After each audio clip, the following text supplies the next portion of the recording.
Once, there was a glorious kingdom established among the heavens. From that kingdom came a crowned heir, tasked with seeking out the Genesis Pearl from the kingdom of darkness. The first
It seems my strength is returning.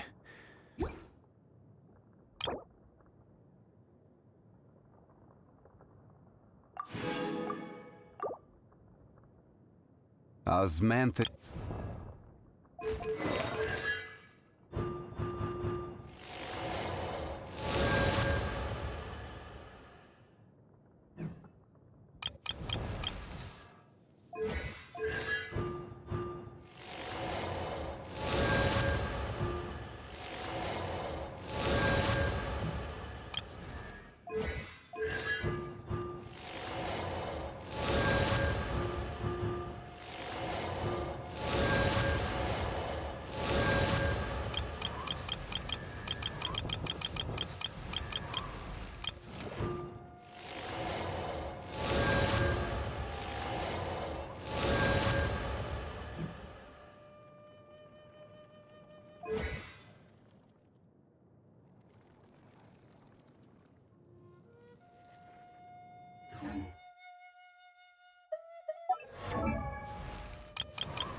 My power.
You should really bring the Knights of Livonia with you next time.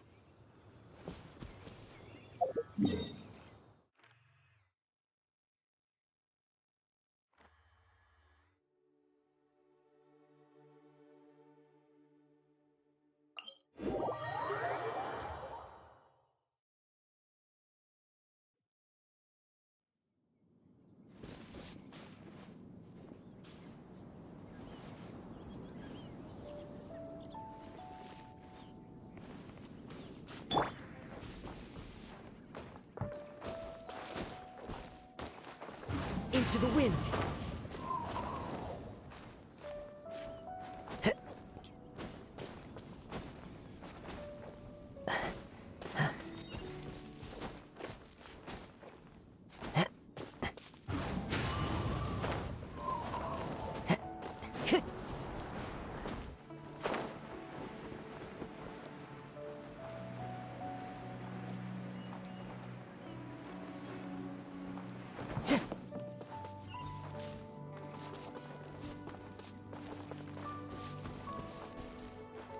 Time to go. The wind knows me.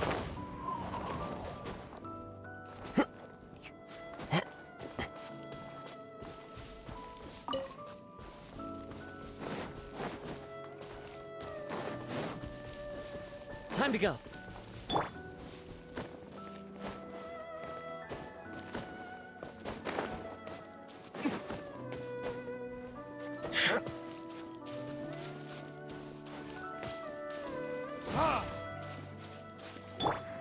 Into the wind.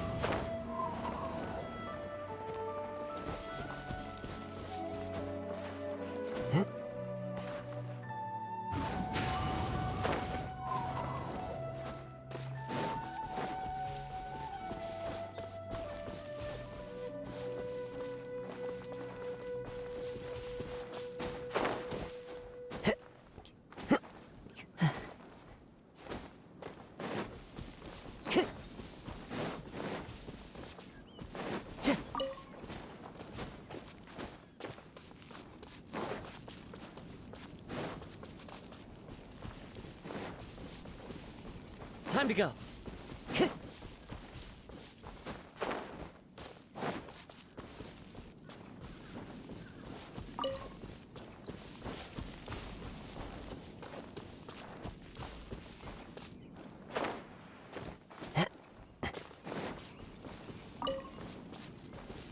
Time to go. The wind knows me.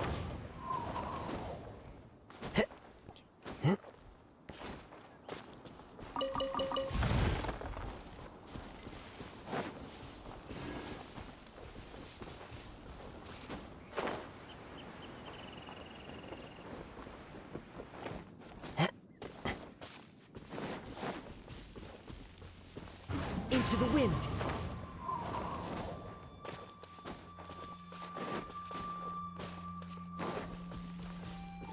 Time to go. The wind knows me.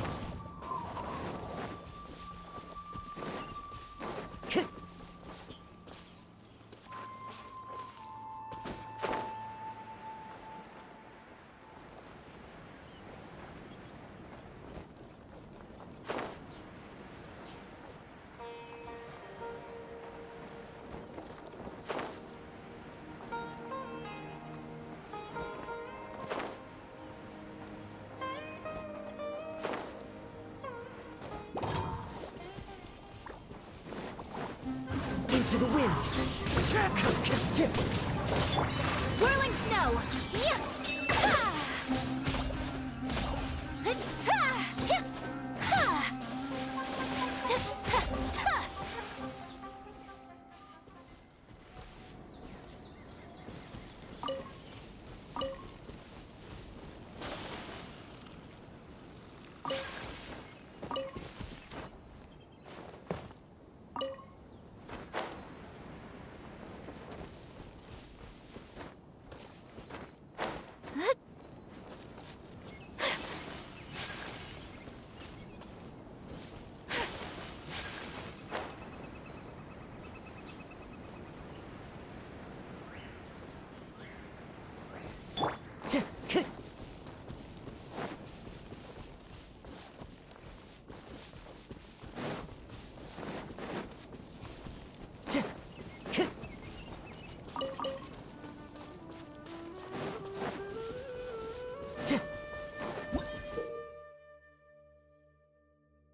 Time to go.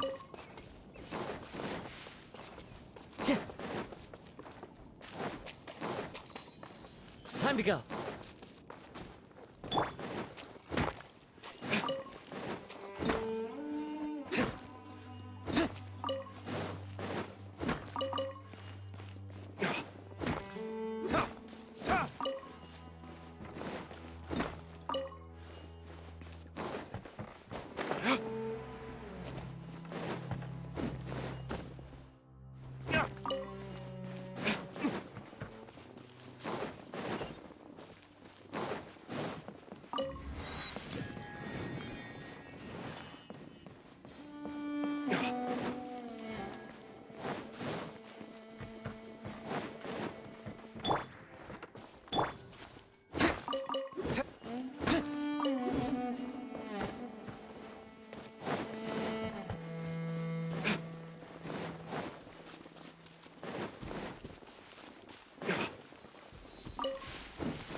we made it to Sumeru, our next objective should be to head to Sumeru City and find a way to meet with Lesser Lord Kusanali.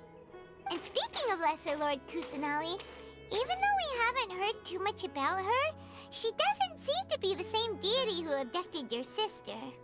But even so, people call Sumeru the Nation of Wisdom, you know. If we can get a chance to meet the God of Wisdom, maybe she can give us some useful information. But, Paimon doesn't know the way to Sumeru City. Maybe we can climb up to that spot with the statue of the Seven on it. That'll give us a way better view of things. Even if we can't see exactly where the city is, at least we'll be able to check for some smaller settlements nearby.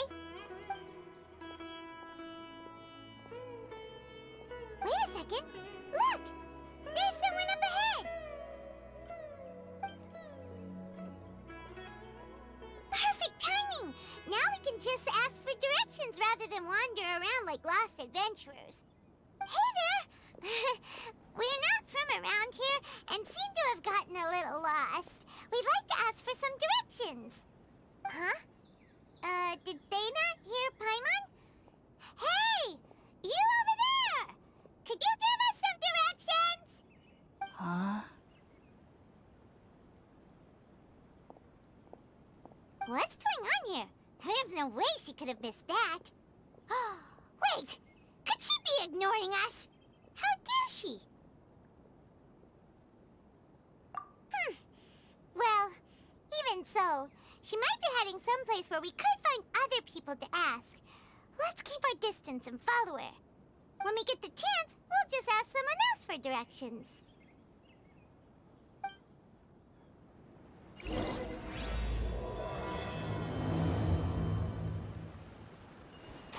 Come on, let's follow her. Just keep quiet. Make sure she doesn't notice us. Better than nothing.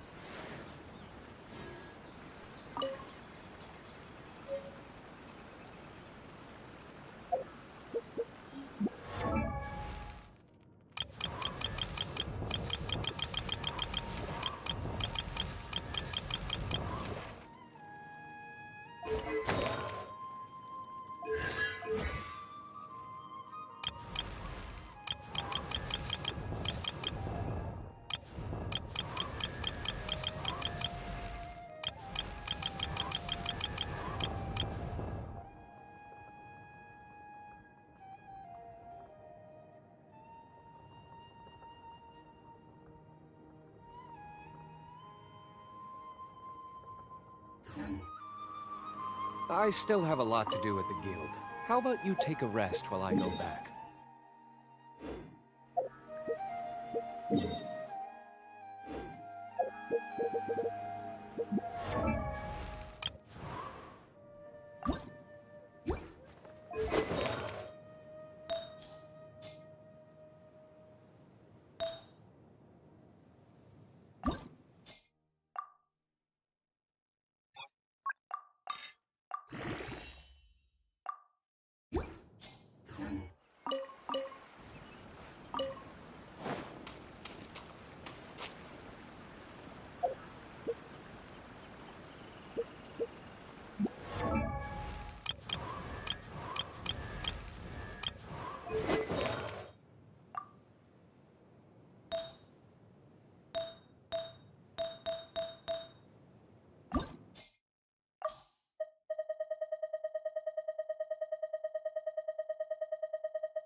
wind knows me.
Huh?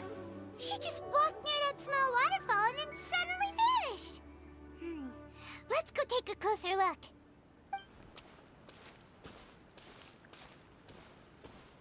Paimon thought this cave would lead to a village or something, but, it looks like that's not the case. Look, she's sitting over there. Wait, she couldn't possibly be living here, could she? What should we do now? Do we try asking her for directions again? Alright then. It's not like we have anyone else we can ask. Even if she's not very friendly, we just need her to point us in the right direction. That's all. Oh. What a lovely smell. It's coming from that sensor over there. This is definitely not your typical place to call home, but at least it smells nice. Maybe living here wouldn't be too bad after all.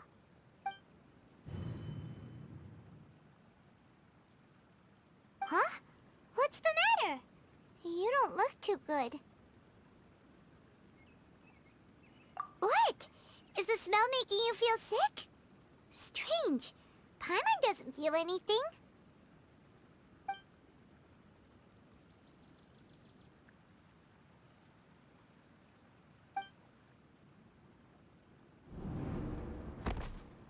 What's happening? Traveler? This is no time for a nap. Oh, come on, wake up.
The Traveler's been out for a long time now. Yes, You can relax. Believe me, Master is extremely knowledgeable. If he says that he's going to be alright, then there's absolutely nothing to worry about. Oh, are you awake now? Oh, thank goodness! Traveler, you're finally awake! Well, we're at... Good question. Where are we? Haima was in such a panic when you passed out that she even forgot to ask what place this is. This is Gandharvaville. It was originally built by scholars from Sumeru as a place to rest in the rainforest. Now it's mainly used by the forest rangers as a base of operations. My name is Kale. I'm a trainee forest ranger. My master and I found you passed out during our patrol, so we brought you here. Oh, no things are necessary. I didn't do anything, really. By the way, how are you feeling now? Any discomfort? Oh, that's Master's herbal medicine you're tasting. He gave you some while you were unconscious. Before I forget, Master mentioned you should take more medicine once you wake up.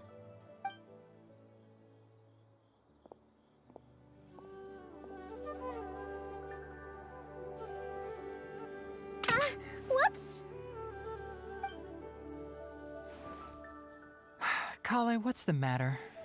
Were you trying to retrieve the medicine? As I've already told you, you must be careful with these.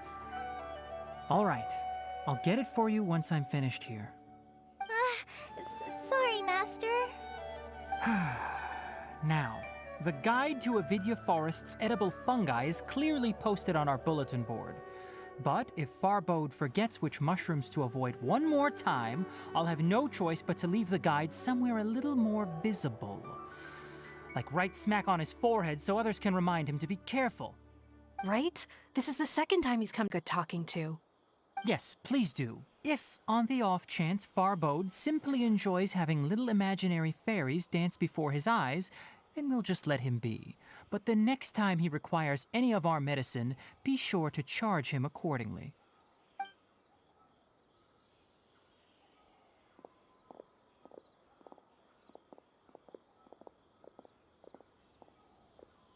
So, how are you doing? Feeling better? Oh, this is my master, Forest Watcher Tainari. He is chief officer over all the rangers here in Gandharvaville.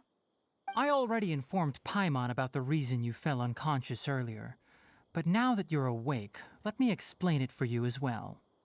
It is common practice for Sumeru scholars of certain darshans to dedicate themselves to training and meditation in isolated areas, particularly the nearby forests. While meditating, they use a certain incense known as spirit borneol to help calm their minds as they enter a state of deep rumination. In hopes of asking directions, you two followed a scholar named Hypatia into her cave. The incense you smelled inside was the spirit borneol I just mentioned. That incense typically has no effect on most people, but for a very select few, it can have profound effects on one's cognition, as you experienced firsthand. Does that make sense? Very good. Now, answer me this. Did you feel anything after passing out? Say, any out-of-body experiences? Or did you see anything while unconscious?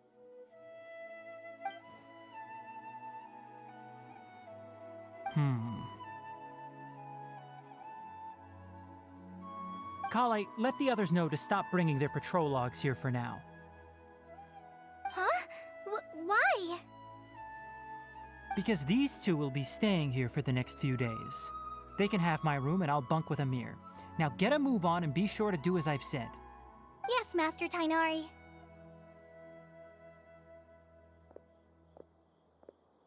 Wait, hold on a second. Can you tell us what's going on? Sure, let me fill you in. I originally planned to send you on your way once you finished your medicine.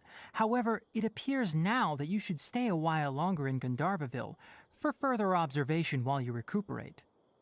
Further observation? No need to be hasty. As long as you have the capacity to judge between right and wrong, I promise that you'll understand the gravity of the situation once I explain everything to you. Based on what you saw after smelling the incense and losing consciousness, we can conclude that you experienced a powerful hallucination, which suggests your mental state is not in the best of shape. If you're skeptical, have a whiff of this. Whoa! Are you okay? You're experiencing a similar sensation as when you passed out, aren't you? So even though your condition is stable as of now, if I were to haphazardly let you leave, it's highly likely that you'd suddenly pass out again somewhere else. The rainforest is home to many fierce animals and hazardous areas. If something were to happen to you again, I'm afraid you might not be so lucky. For now, I suggest you continue taking your medicine each day and avoid wandering off on your own. At least until you stop having adverse reactions to this kind of smell, okay? Good. Now continue resting while I fire up another bowl of medicine for you. Seriously? We just arrived in Sumeru and we're already having problems left and right! Paimon knows we're set on meeting Lesser Lord Kusanali as soon as possible, but you really don't look too good. It'd probably be best to let you recover first. Hey! Are you even listening to Paimon? Paimon's over here worrying about you, you know! What's weird? You mean how you're feeling now? You mean the vision of tree roots and red skies you saw? But if those weren't hallucinations, what could they be?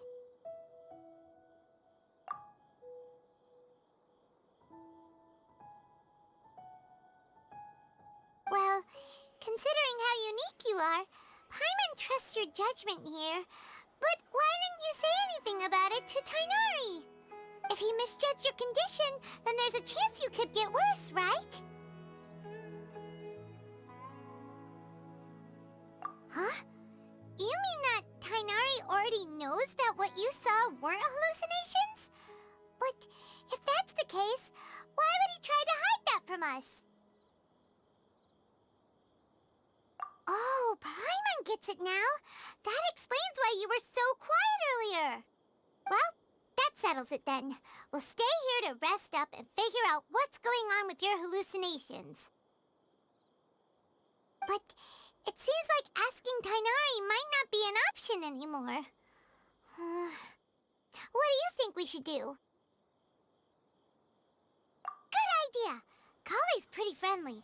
We can ask her tomorrow about what she knows regarding the Dendro Archon and customs in Sumeru.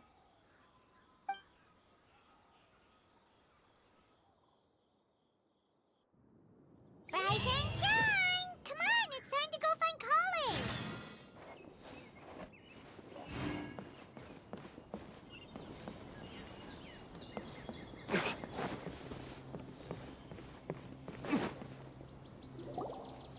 All right, next let's see your right hand. Yes, not bad. But please remember that you still need to be careful. Understand? Yes, I will. By the way, Master, I still haven't received the patrol route for today. Look, Kale, today's patrol will be a long one, so you won't be coming along this time. Besides, there's a chance we may encounter... well, you understand.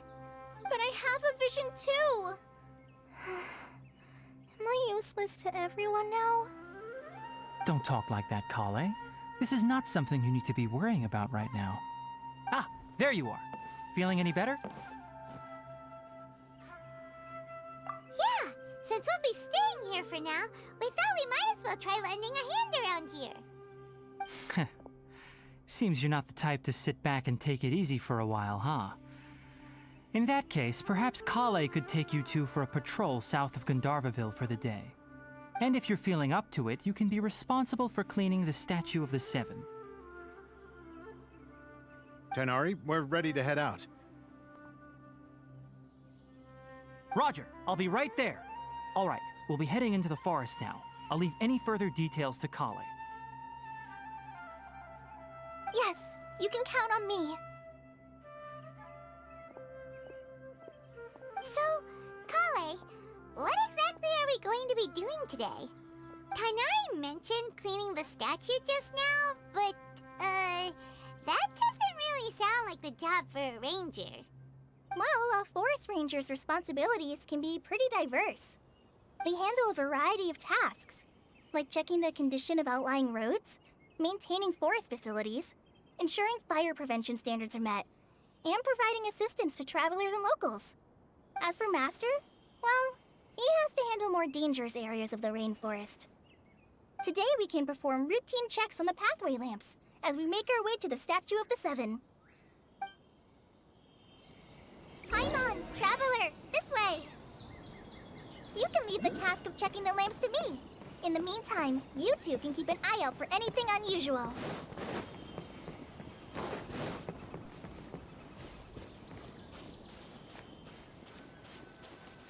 Nothing wrong with these two lamps. Let's move to the next ones.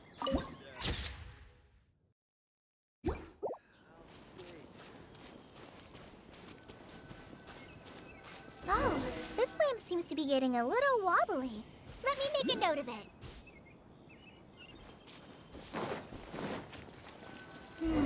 No problems with this lamp. Good.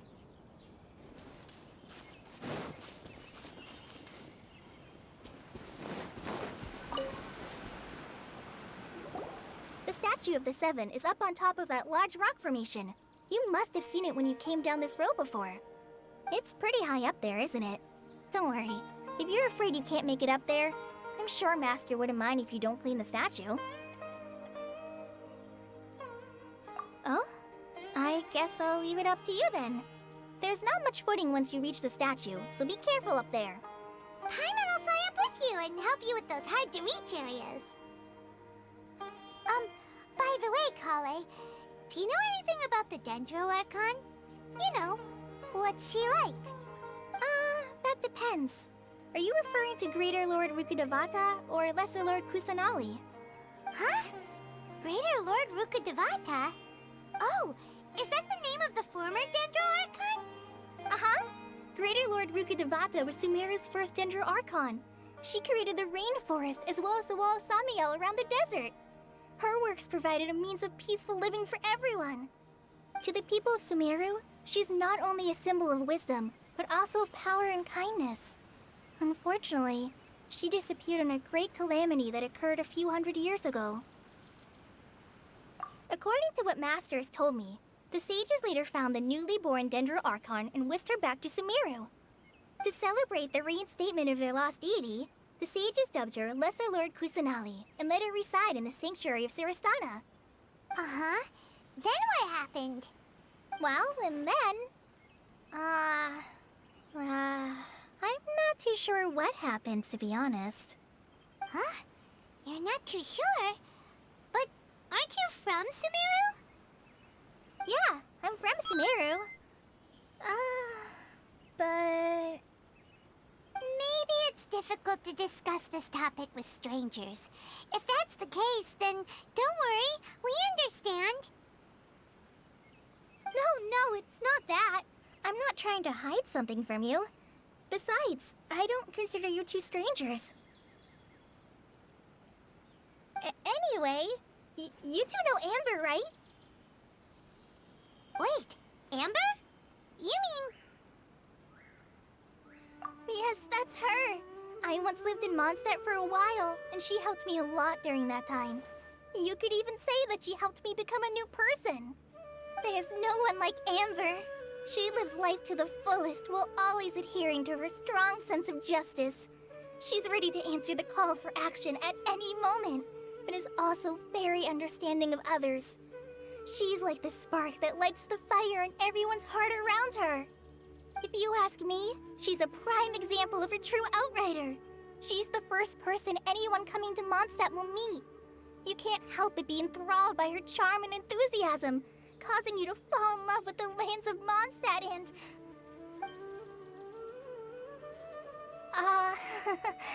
sorry. Paimon thought the work of Outriders was a little different from what you just described, but one thing's for sure, you really like Amber. Sorry. I was rambling on just now. It must have sounded kind of weird. It's alright, Kale. Knowing that you're a friend of Amber somehow makes Paimon suddenly feel a lot closer to you. So, how do you know that we've met Amber? Well, after I returned to Sumeru, Amber and I have stayed in touch by writing each other letters. In one letter, she mentioned that Mondstadt was attacked by a fearsome dragon, but the city was saved by a mysterious blonde traveler and their floating companion. I knew you two were the ones she mentioned in the letter the moment I saw you. But, considering everything you've been through that day, I thought it'd be inappropriate to bring it up. Ah, so that's how you knew. Yep, so please know that you two have my complete trust, really. I wish I could tell you more about the Dendroarchon, but I have been away from Sumeru for some time, and I haven't read any books. Sorry. That's alright.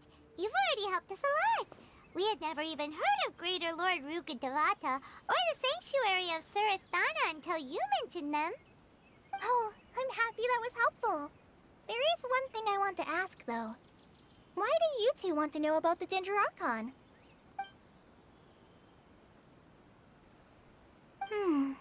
So that's why you're here. Thank you for telling me your story. Don't mention it. We are friends after all, right? Alright, we have a statue to clean. You both have my thanks. While you two are up there cleaning, I'll go ahead and inspect the forest canopy. Let's meet back here shortly.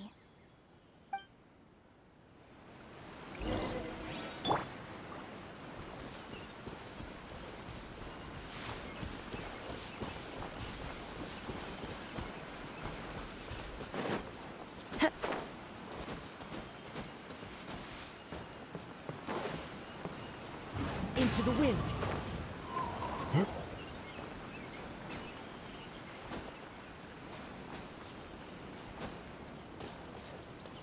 The wind knows me.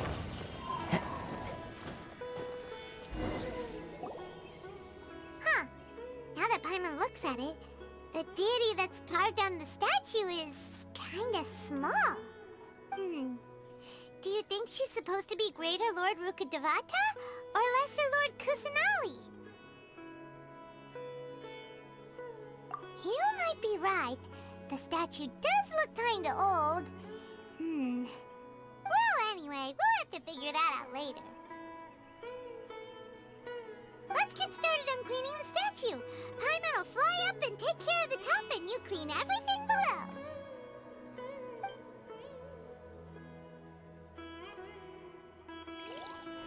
Nice work! That's one clean statue. Let's head down and meet up with Kale.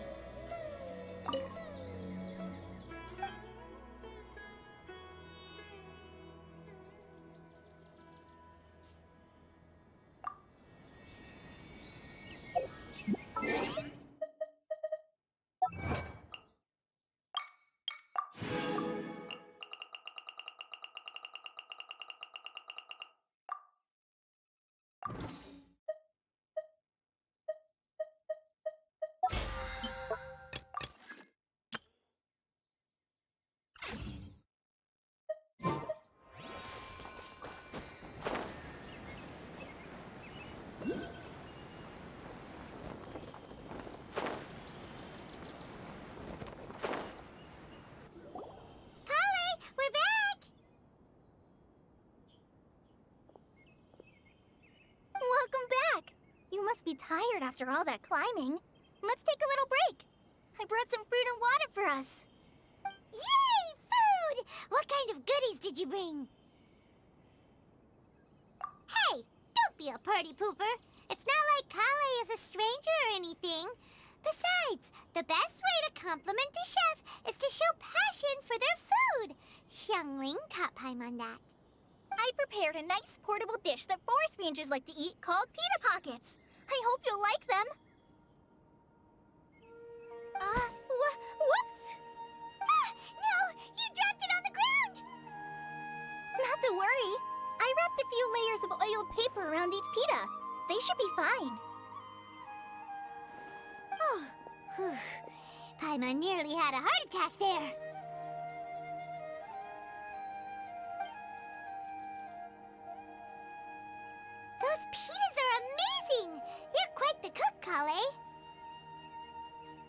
Thank goodness you wrapped them in paper. Paimon wouldn't have been able to sleep at night knowing something so tasty had been wasted. You really know how to compliment the chef, Paimon. Since you liked it so much, I'll be sure to give you a copy of the recipe sometime. I'll even include all my personal cooking pointers, so you'll be making your own pita pockets in no time. Yay! Thanks, Kale! It's hard to believe someone as diligent as you could have clumsy moments, too. Oh, I guess it happens from time to time. So, Kale, don't you think that Tainari's a little too strict with you? He won't let you touch anything without his permission. Paimon knocks stuff over all the time flying around the Traveler, but he's never said anything. Everyone has their clumsy moments. No, you've got the wrong idea about Master. Sure, he may seem a bit harsh at first, but with some time, you'll see that he's actually very kind-hearted. I've heard the veteran rangers say that Master is from some ancient and mysterious race that is known for their cunning wit and reclusive nature. Oh, by the way, you've heard of the Academia, right? Well, there's a group called,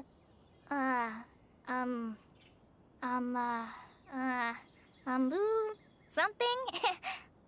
Well, anyway, because Master does a lot of research on plants, sages from the Academia have written him many times, inviting him to take up an official position there. But Master declines their offers every time, saying, Sumeru City is too noisy. It'd be bad for my ears. Seems you already know him well. Anyway, I'm sure the sages were not happy about his responses. Master could obviously have a bright future in the Academia, but he insists on sticking to the path of a forest watcher.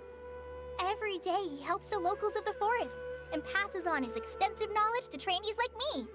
In fact, Master's the one who taught me how to make pita pockets. Really? Paimon would have never guessed that. Oh, speaking of Tainari, he was the one who took care of you after finding you passed out yesterday. He even carried you all the way here. Paimon's still kinda upset, though. He kept scolding Paimon the entire way here. Oh no, I'm sorry. Master might have been overreacting a little. But, it's mostly because Paimon wouldn't stop yelling, Why, oh why, is he going to die? It probably started to get under Master's skin after a while. Hey! Don't laugh! Paimon was genuinely concerned about you. Hey! Now even Kale's starting to laugh. Ugh, that's it! Paimon won't forget this! It's time for some Paimonial wrath! No! Don't touch me!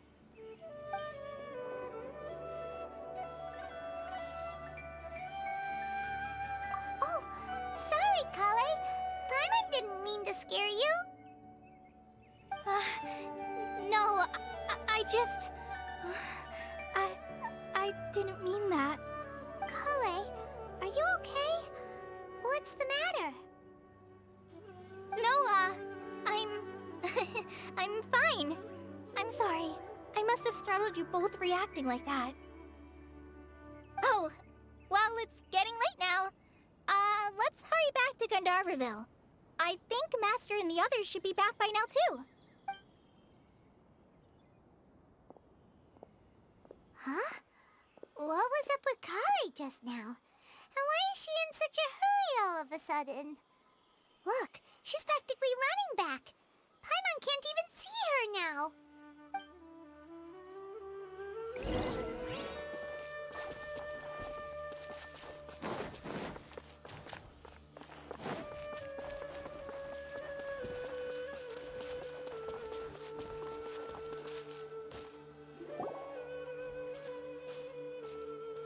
Ah, Traveler, you've returned. Yep, we're back. Have you seen Kale by any chance? Oh, Kale? Yes, I saw her go into her room just a moment ago. Oh, okay. Guess we'll just have to wait and talk to her tomorrow then.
Time to go.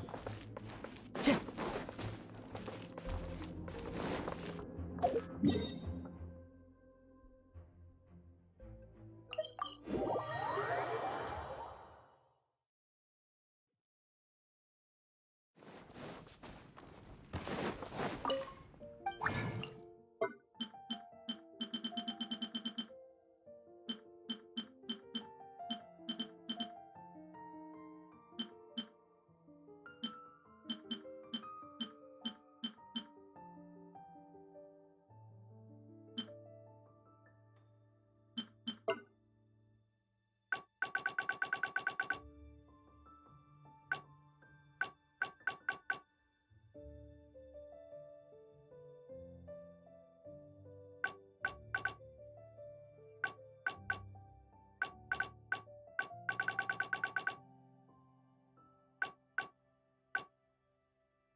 light it up! Everybody stand! Clouds high. The birds Coming to large. Submit! into the wind. My opponent! Verdict is... Off we go!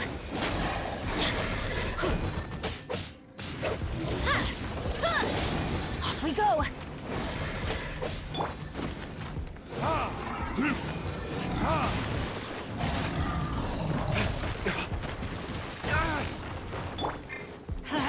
I'm going in! The wind knows me.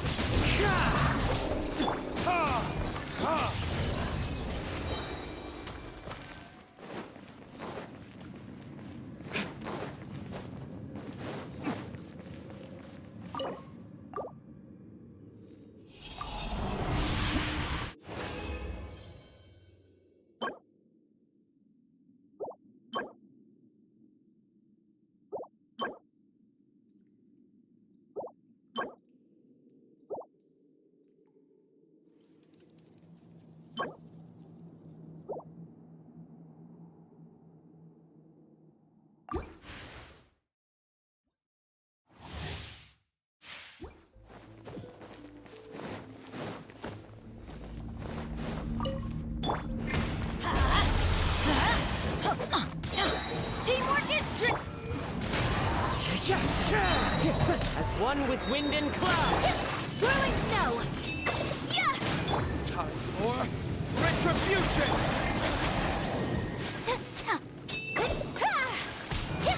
My apologies! Let's light it up!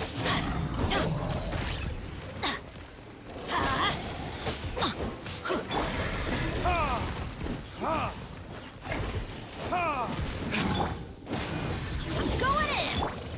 One with nature. That hurts. Take flight! So rude! Sakura swirl!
Let's light it up!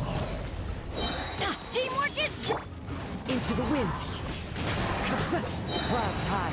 The birds... Whirling snow!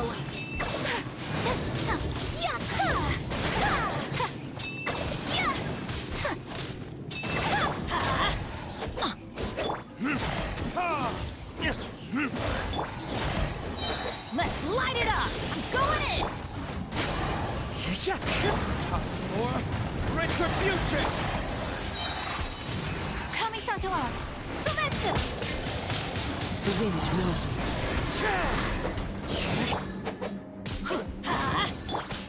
Take flight!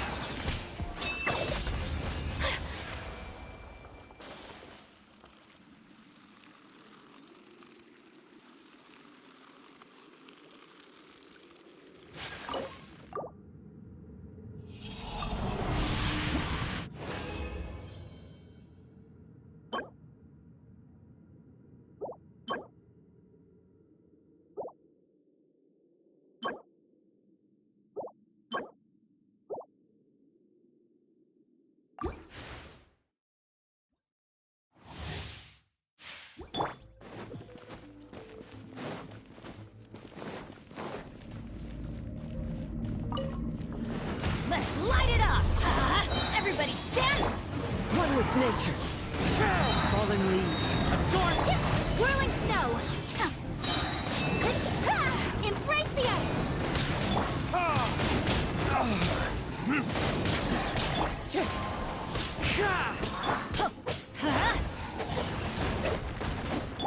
Burn! Let's light it up! Teamwork is Into the wind!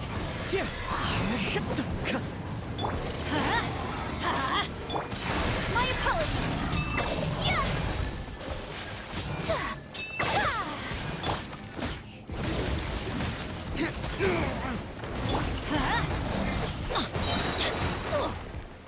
Everybody stand! One with nature. As one with wind and cloud. Whirling snow!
Time to go.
Forest Ranger called.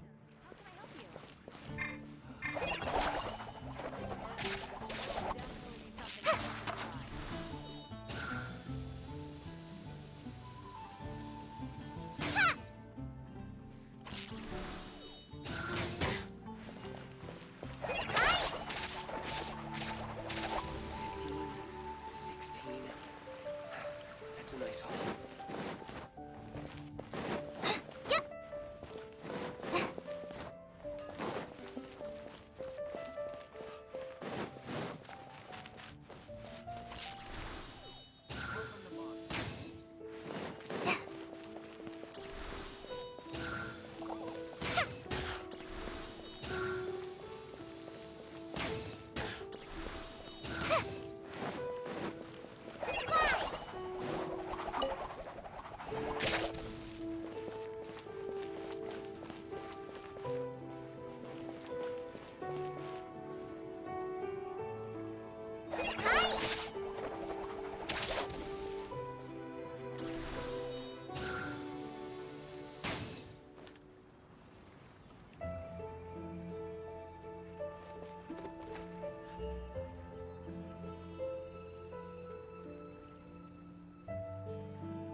You should really bring the Knights of Favonius with you next time.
I knew this day would come.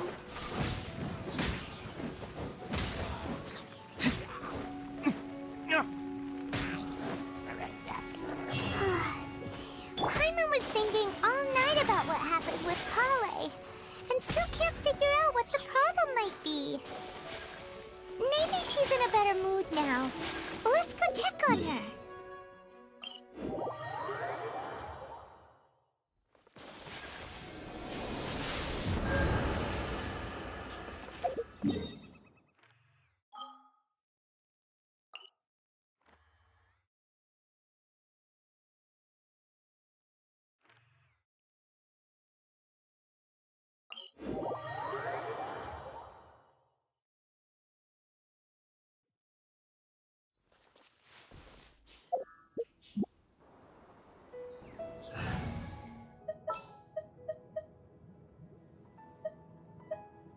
Sounds good to me.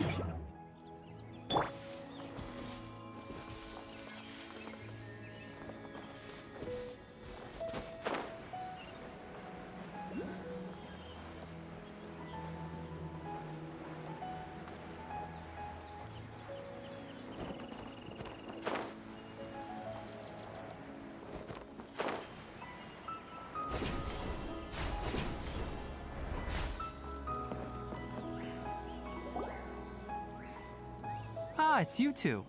I was just about to go look for you. Huh? Tainari? What are you doing here?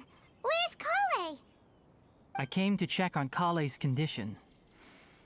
To put it simply, she's not well. You mean she's sick? How could she be... Oh, wait a minute. Could it be because of what Paimon did yesterday? No need to worry. Something as small as you could never harm her. This sickness is something that Kale has been dealing with for some time. Kale has been more excited than usual since you two arrived. A little too much so, to be honest. She hasn't remembered to take care of herself. I suppose it's understandable, though. She hasn't been around anyone she considered a friend for some time now. It must have been refreshing for her to have you two here. So, Tainari, what's really wrong with Kale? Let's take this conversation elsewhere. Kale just fell asleep after taking her medicine. She needs some peace and quiet.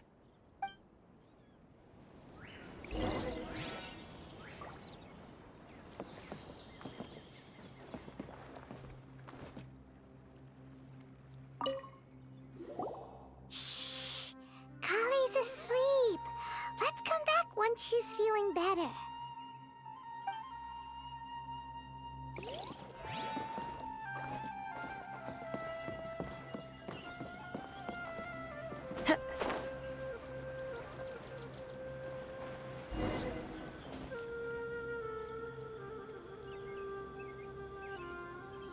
All right, let's continue our conversation here, shall we? To be honest, I hadn't realized that you're that honorary knight from Mondstadt until Kale told me just now. I've also heard all about your deeds in Liyue and Inazuma. So, just to clarify, what I'm about to tell you about Kale is not because of who you are or your past feats. Instead, I am going to tell you because... well, because Kale asked me to. And honestly speaking, I was against Kale revealing her past to you. But she insisted, saying you two treated her with sincerity and as a friend. So now she wishes to reciprocate the gesture. So, Tainari, what exactly is wrong with Kale? You said this is something she's been dealing with for some time. Just how serious is it? Right. Ever since she was a child, she's been afflicted with a disease called Elazar. Elazar? Yes, it's a disease unique to the lands of Sumeru. It is characterized by dark and hardened scales that form on the body. At first, the afflicted may only feel mild numbness on the affected area of the skin. However, as the disease progresses, one may begin feeling fatigued and even experience peripheral paresthesia. In its final stages, the disease strips a person of the ability to control their own body, and they effectively become completely immobile. That sounds terrifying. Wait, hold on. So when Kale seemed to be acting a little clumsy earlier, it was because... Correct. That would be the effects of Elazar, which is precisely why I do not want her carrying or holding anything, lest she ends up hurting herself. With appropriate treatment, the disease can be effectively controlled before it progresses to a more serious stage. However, there is unfortunately still no true cure for Elazar. Nevertheless, Kale's mother still hoped that there was something out there. She handed Kale over to an organization known as the Fatui after one of their members lied and said they had a cure. What? The Fatui? Ah, it appears you're already familiar with them. That'll save me some explanation. Anyway, the person who eventually rescued Kale and brought her to me for care said that she had been given to a harbinger known as the Doctor. I have no idea how this doctor managed to do it, but her case of Elazar was completely stable for all the years that Kale was with them. However, Kale's days with the Fatui were anything but pleasant. Kale is a resilient individual and always tries to appear cheerful, but her experience with the Fatui has left deep scars. Even now, she can still feel deathly afraid of someone touching her.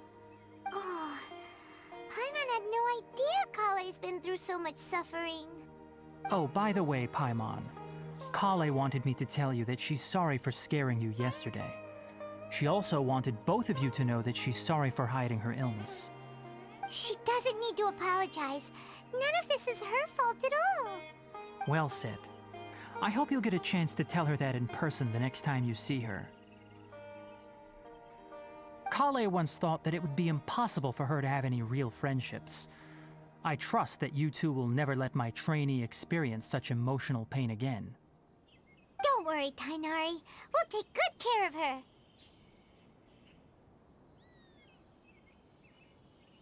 Well, it's not too serious at this point. She overexerted herself the last couple of days, which is what led to her breakdown this time. As long as she has taken her medicine and gets plenty of rest, she should get better. Though, I must admit that Kale's condition was much more stable when she first arrived here in Gandharvaville. She was interested in the work of the forest rangers the moment she saw us. I could see that she was serious about learning, so I felt compelled to ask her to join us. Her stamina has gotten much worse recently. Though a moderate amount of physical exercise is always necessary, I'm afraid the long-distance patrols are a little too much for her now. All right, now that I've told you about Kale's past, I think I'll head into the rainforest to find some ingredients needed for her medicine. I'll see you two later. Yeah, we'd like to do something to help Kale too. All right, but I must warn you two.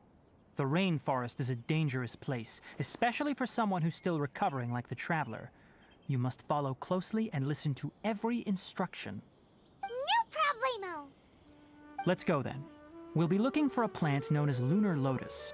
It's often used to help those afflicted with Elazar recover their energy. Hey, Tainari, where exactly are we going to find this plant? Lunar lotus can be found all over the rainforest, but it often grows right here around Gandharvaville. Given the name, it sounds like we should be looking for it in the water. You are correct. Lunar lotus grows in the water. When fully matured, they look like giant blue flowers floating on the water's surface. Quite an attractive species, if you ask me. The large petals are actually the plant's leaves and sepals, which surround a very small flower. You should note that many of the plants found in Sumeru have names that are contrary to their species.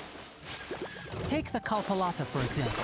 The plant is not a lotus at all, but rather a vine. And then there's the Sumeru rose, which is not a rose, completely contrary to its name. Oh, huh. Note to Paimon. Never bring up the topic of flowers with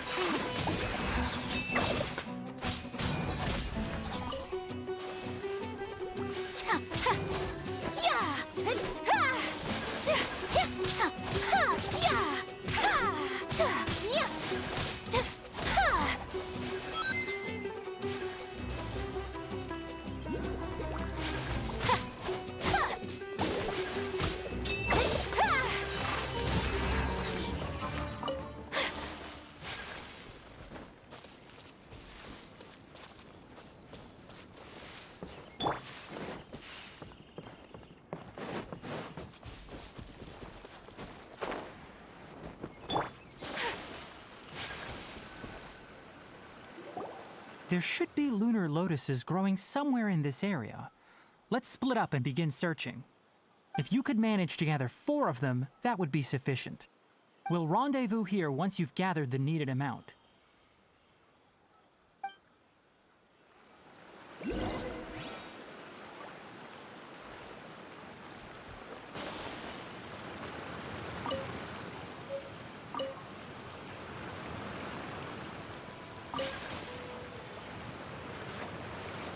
Alright, we've gathered enough lunar lotuses. Let's head back to meet Tainari.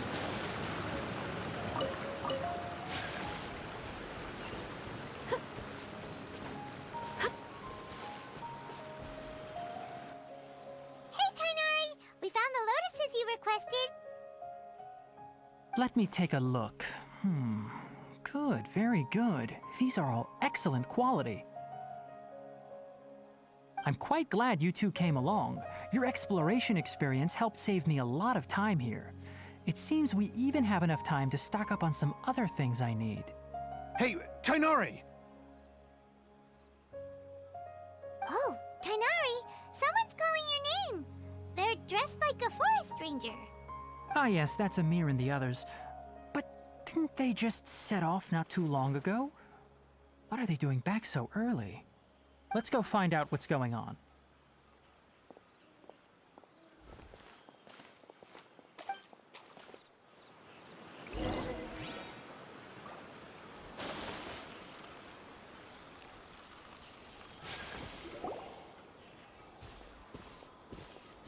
Tainari, thank goodness we found you here. We were just about to head back and find you at Gandharvaville. What's going on? We just discovered a withering zone. The Withering is back? But the patrol route you were on should have been already clear just a week ago. It reappeared so quickly. Can you tell me the exact location? It's up ahead, deep in the river valley. It's appeared in a spot that blocks nearly the entire narrow part of the valley area, so we decided to come find you as quickly as possible. And the radius of the contamination? Sorry, I couldn't get a clear enough view to tell. No one in our patrol team had a vision, and it appeared to still be spreading. So we didn't risk getting any closer. Okay, I understand. You made the right decision. I'll go deal with it right away. In the meantime, please guide these two back to Gandharvaville. Wait, Tainari, why don't you let us help you? You two have only just arrived in Sumeru. You're still unfamiliar with many things in these lands. There's a unique type of anomaly that occurs in the Sumeru rainforest. It's called the Withering. The affected areas not only cause nearby vegetation to wither, but it's also lethal to wildlife and even people. If you don't carry a vision, then you should think twice before approaching such places. Yes, Amir is absolutely right. I wasn't kidding when I said the rainforest is a dangerous place. As Amir said, only someone with a vision, that is, the power to manipulate elements, will be able to resist the Withering's corrosive effects for a time. That's right. If any of the forest rangers without a vision come across a withering zone, we first make a record of the location and then have a ranger with the proper abilities deal with it, like Tainari here. Only someone with a vision can venture within a withering zone and find a way to deal with it. But you don't seem to carry a vision. Don't worry, he may not have a vision, but he's a real pro at using the power of the elements. It seems the rumors about you are true. In that case, all right, you two may accompany me. We typically only teach visitors how to identify the withering as they're about to leave Gandharville. We'll make an exception today and show you what it looks like up close.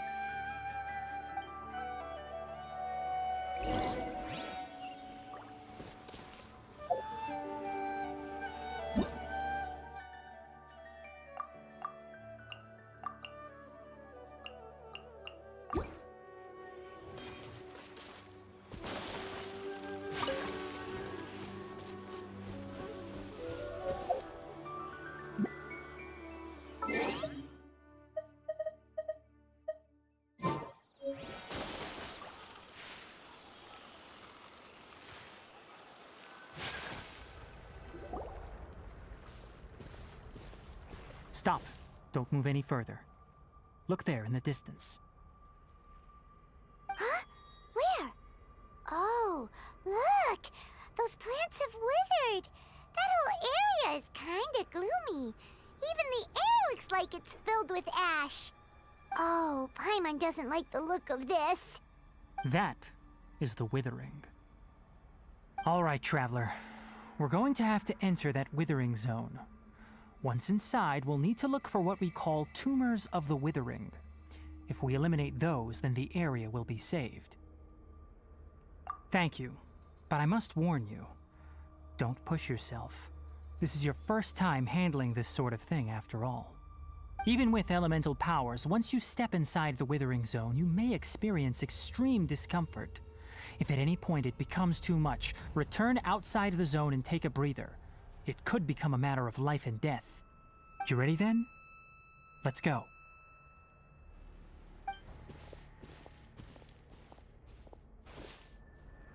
First, we must locate any branches sustaining the withering zone.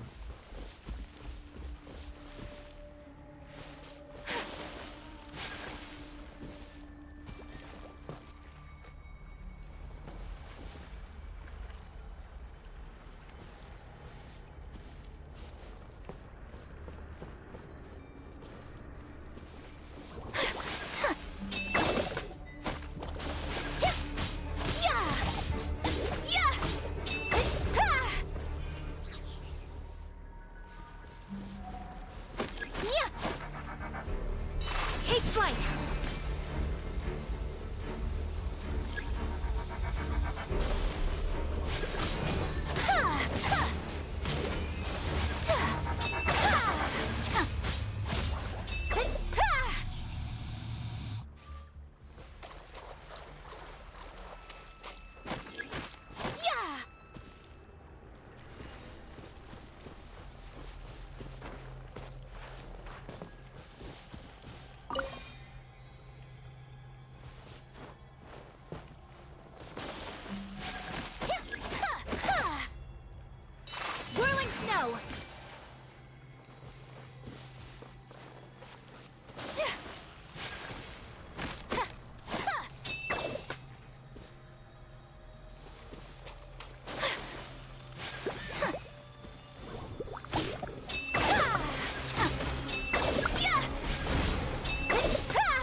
A blade is like a tea leaf. Only those who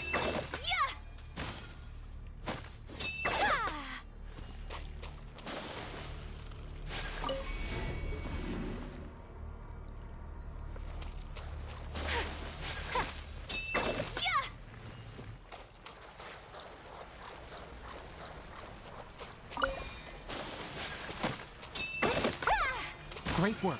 Now that all the branches have been cleared, we'll need to take care of the tumor.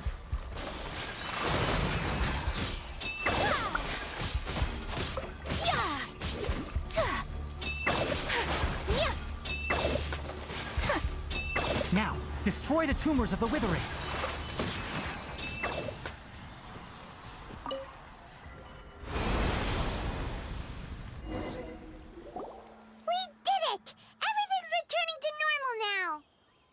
Yes, thanks to you two. We were able to quickly restore this area back to normal. Tainari? You make it sound like we did well, but why does Paimon have the feeling you're worried about something? It's that obvious, huh? Alright, it's like this. Recently, the rate at which the Withering Zone appears has been increasing. Even though we were able to quickly clear that Withering Zone, it won't be long before another one appears. If that simply meant more work for me, then that wouldn't be an issue. But it's far more severe than that. The withering is leaving lasting effects on the rainforest itself. For instance, even though we cleared out the Withering Zone, many of the plants that were affected will not recover. This presents a crisis for the ecosystem itself. Many plants in the rainforest are already in decline, directly impacting the wildlife that depends on those plants. And most disturbingly, as the appearances of withering zones have started to increase, Kale's case of Elazar has also become more serious. Huh? Well, why is that?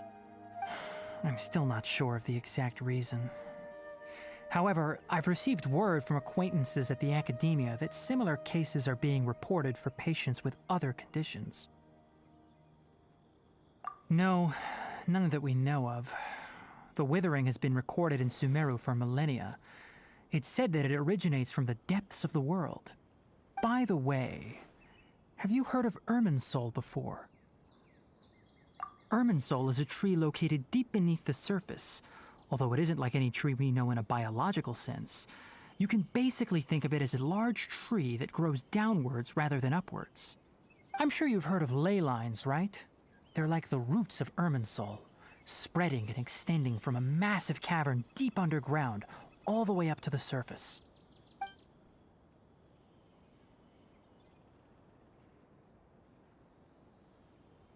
Ley lines continually absorb the memories of this world, which are then funneled into Irminsul, allowing it to collect knowledge and wisdom from ancient times to present day. The Dendro Archon is known as the God of Wisdom because her consciousness is directly connected to it. It is also said that the Dendro Archon's power is a manifestation of Irminsul. And as for the Withering, its emergence is related to a disease that's affecting it. That's right. My ancestors learned of this from Greater Lord Rukkhadevata's familiars a long time ago. But even those mysterious creatures did not know of a cure for Irminsul. I'm afraid we Rangers will be battling the Withering Zones here for a long time until a cure is found. Alright, that's enough on this topic for the time being. Now that we've taken care of things here, it's time for us to head back to Gandharvaville.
Oh, Tainari, you all made it back. How did it go? The Withering Zone you reported has been taken care of. No need to worry. Huh. Wait, is that? Oh no, Hypatia!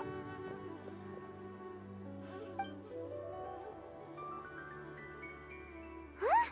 What's wrong, Tainari? This Duskbird is Hypatia's designated courier for urgent news. You do remember her, don't you? She's the scholar you and Paimon were following when you first arrived in Sumeru. Oh, her?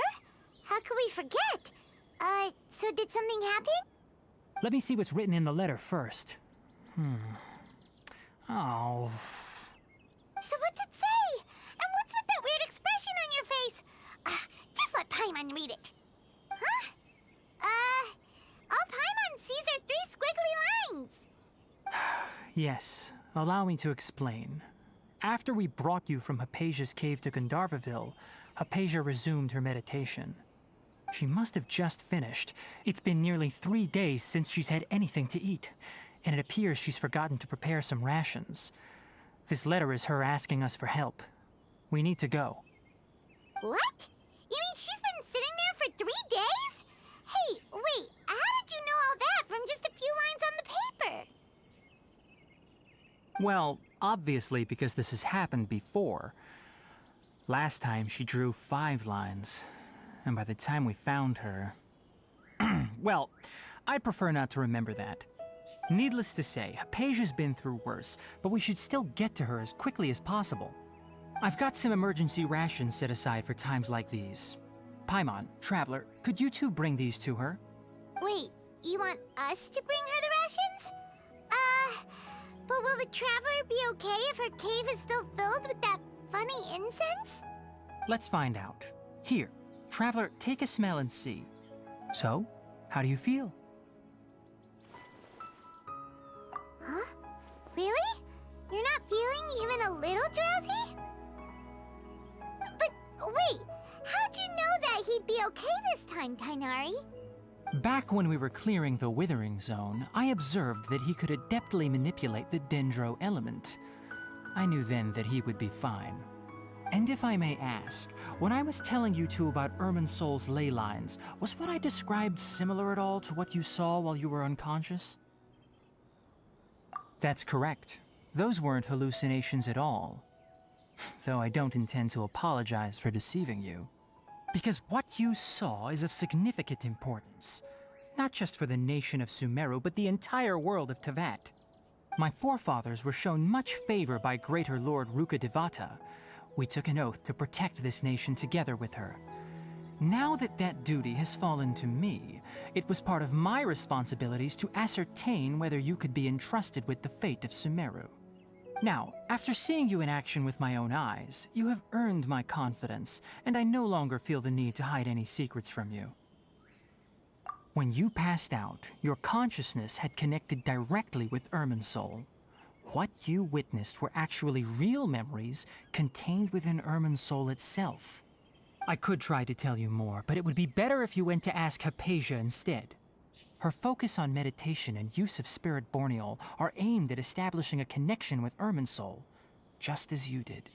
That sounds nice and all, but will she really help us? Seriously, she completely ignored us the last time we tried talking to her. That was because when you ran into her, she was in a special phase of her training. During that time, she must avoid communicating with others. Please, wait here for a moment.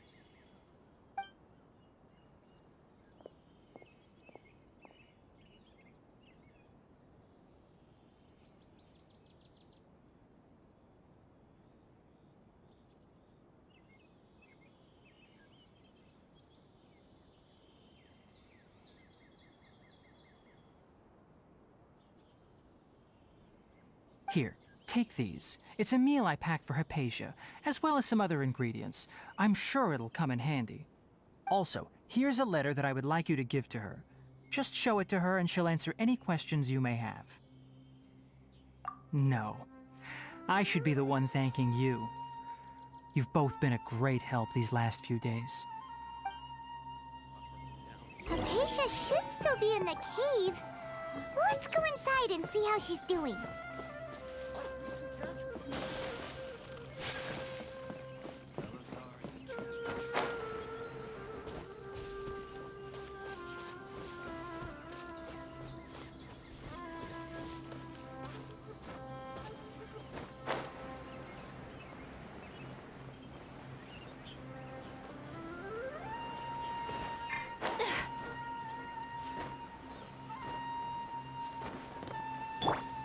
Time to go.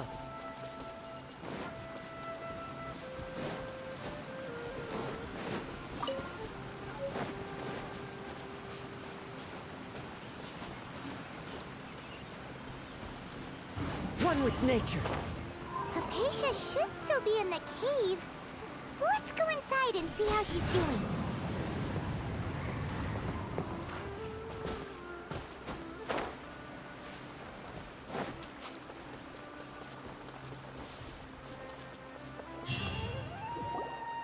Hello? Hypatia? Hey, there's nobody here. Maybe she went out to look for some food. Let's try looking around the area.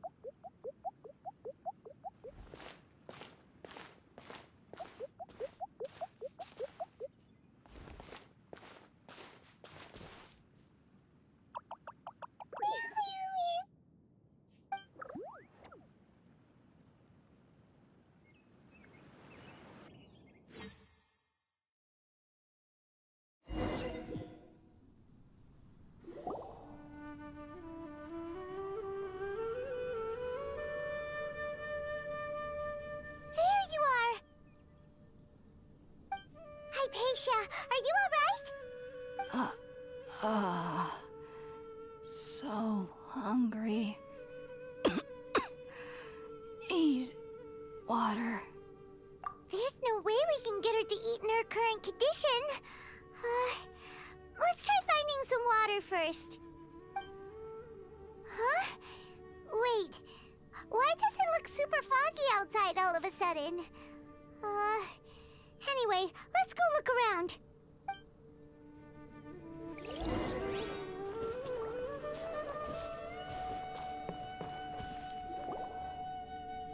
Huh? How'd things out here end up looking like this? What happened? And where are we? Really? Oh, maybe you're right. Let's go investigate the area.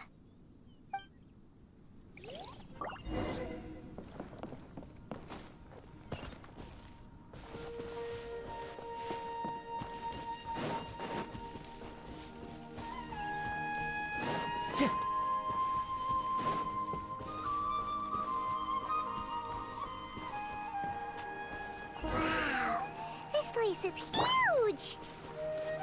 Paimon knew there's something off about that cave. Let's think of a way to get over there and have a closer look. Who knows? Maybe we'll find a lead of some kind.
Time to go.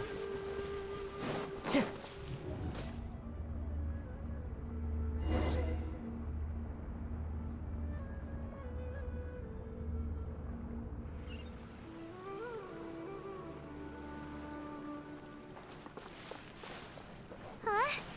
What happened just now? Why'd everything around us suddenly change?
The wind knows me.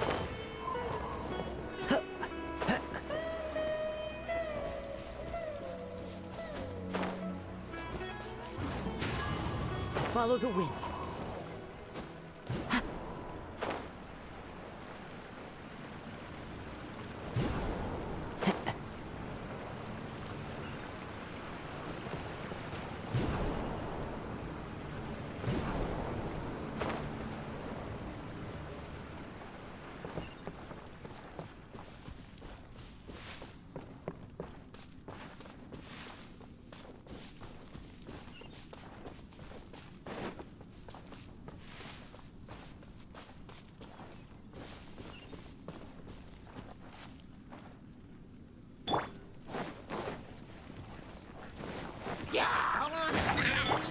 Into the wind.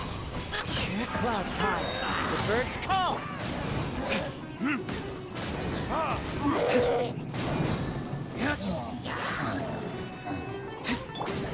One with nature.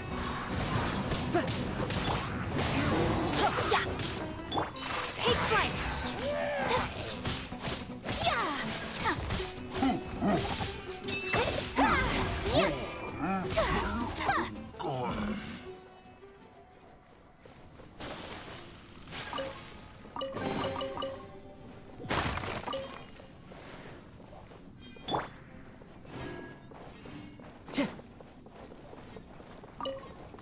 Time to go.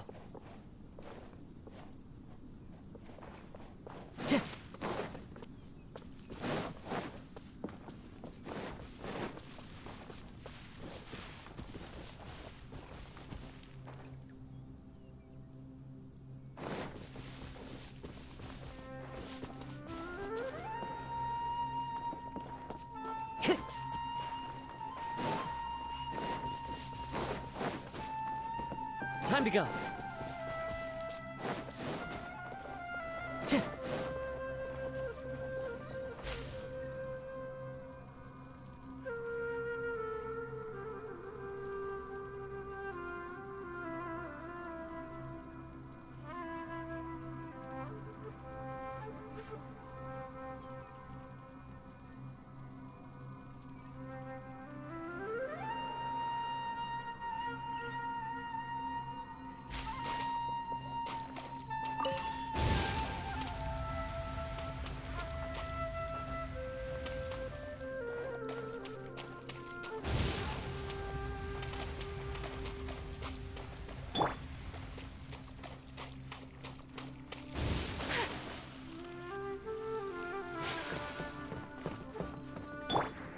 Into the wind.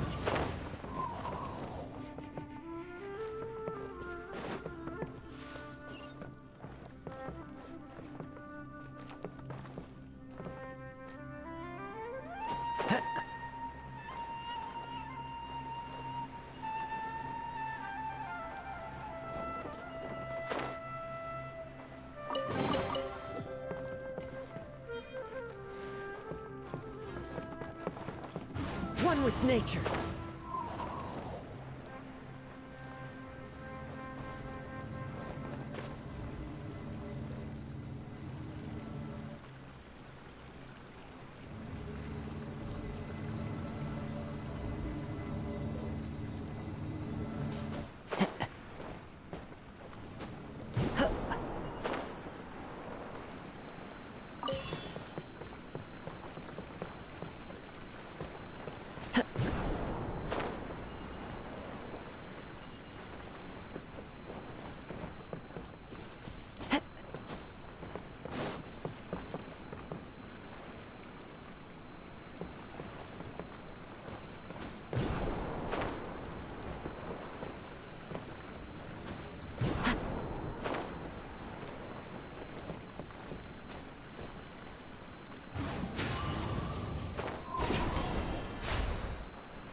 in Tibet is going on here?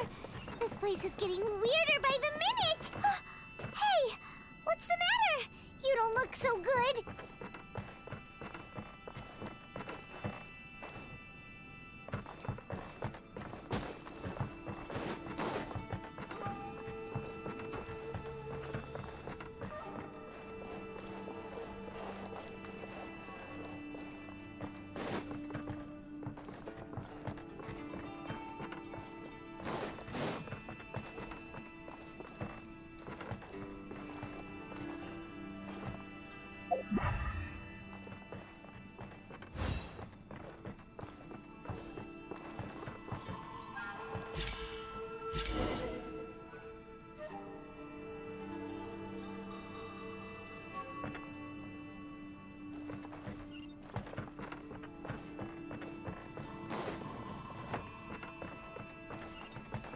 Time to go.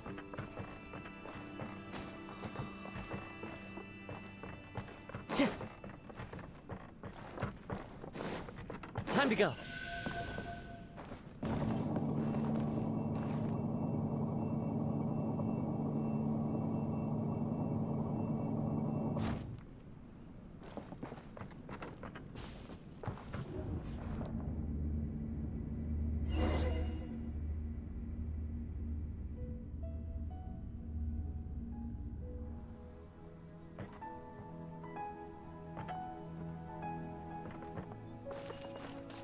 Into the wind.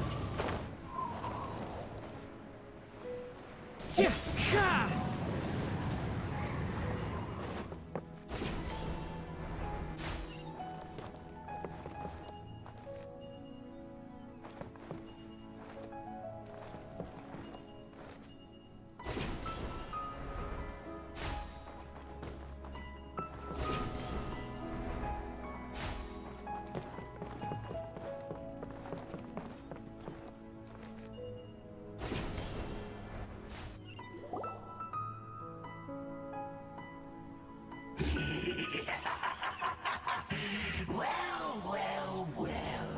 Looks like we meet again, traveler. The Abyss Herald! What are you planning to do in this strange place? Strange place. Plotting. You needn't worry about such things. They don't concern you. Bow before the Abyss! Teamwork is trick. As one with wind and cloud. Sakura swirl. One with nature. Verdictors. Resistance is futile.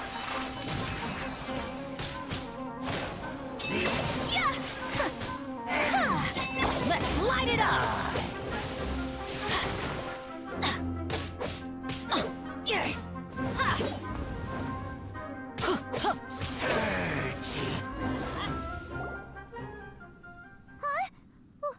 Why can't we beat this guy? Oh, Paimon doesn't get it! We faced others like him before! What's wrong this time? Traveler, though you may have managed to avert countless crises before, your good fortune was bound to end sooner or later. It's time you realize how weak and powerless you really are.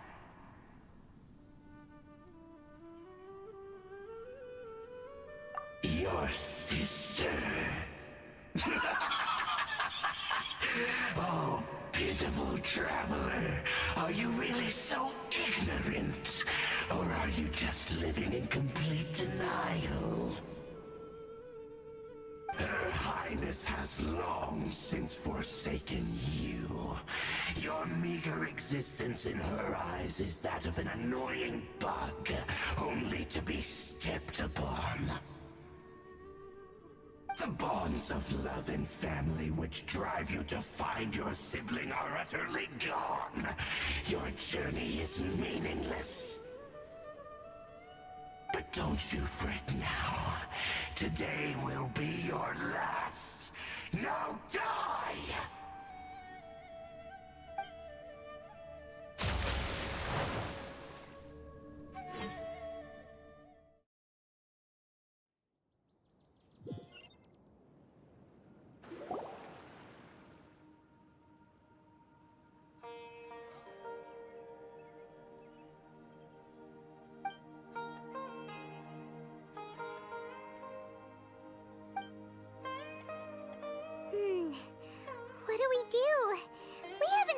Hypatia anywhere out here. Oh, there she is! Quick, let's see how she's doing. So sweet.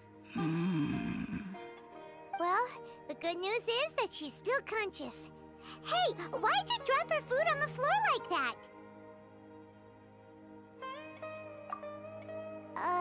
Are you okay?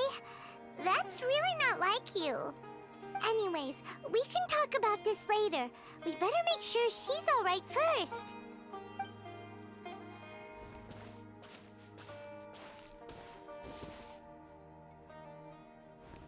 Whoa! Wait a sec. Look at all this fruit lying around her. We can put that to good use.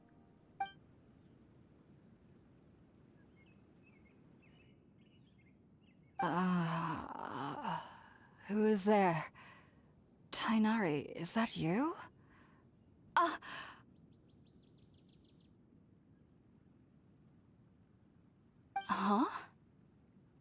It's okay. You can relax, Hypatia. Tainari sent us here to bring you some food and water. Here, we have a letter that he asked us to give you.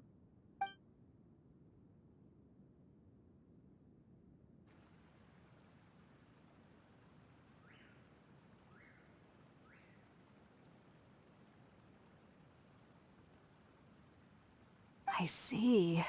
So, you're friends of Tainari. I apologize for all the trouble I've caused you. I'm grateful that you came so quickly to save me. You even brought all this fruit. Well, actually, we didn't bring the fruit. It was already here when we arrived. We were kind of wondering about that, actually. When we found you here, there was all this fruit lying around and even some juice dripping from your lips. How did you end up like this anyway? Oh, really? I seem to understand now. All the fruit was likely from my, neighbor. Must have come by and saw me like this. Your neighbor? You mean there's someone else living nearby? Oh? So you're able to see them too?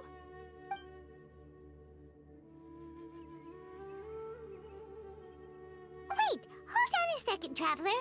You say that before we arrived, you saw some mysterious creature and suddenly had a strange dream? Isn't that a little too crazy to believe? No, I actually do believe what the Traveler is saying. I myself had a similar experience once before and ended up scaring my timid little neighbor here. You needn't worry. They mean you no harm. They only dragged you into the dream because they hoped to buy themselves a little time in order to scurry away. So, Hypatia, just what kind of creature is your neighbor exactly? I'm not sure what it's called, to be honest. But I do know that they have some sort of deeper connection with the Dendro Archon. I know this because the first time I saw them was also the exact day my consciousness was able to form a connection with Irminsul. Even after I opened my eyes and stopped meditating, my heart was still pounding, and my mind was racing with all the knowledge that I had touched. And at that very moment, I suddenly noticed a small figure at the opening of the cave. In my curiosity, I began to walk over to the creature. They must have already been used to me living in the cave, because they didn't seem to mind me approaching them. They just kept doing whatever they were up to. It wasn't until I crouched down next to them that they suddenly realized that I could see them. Oh! And then? And then I had a dream. By the time I came to, they were nowhere to be seen. I was convinced they'd never show up again. But sure enough, I saw them nearby a few days later. And they weren't alone. I feel like they aren't as afraid of me as the first time I approached them. But I never would have expected them to save me. Yes, no doubt about that. By the way, Tainari mentioned in his letter that you had questions for me regarding Irminsul.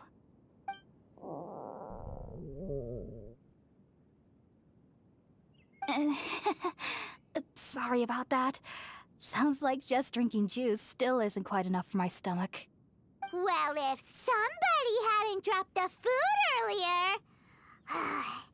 Anyway, looks prepare something ourselves. Besides, Paimon's getting hungry too. Let's eat first and talk about Irminsul later.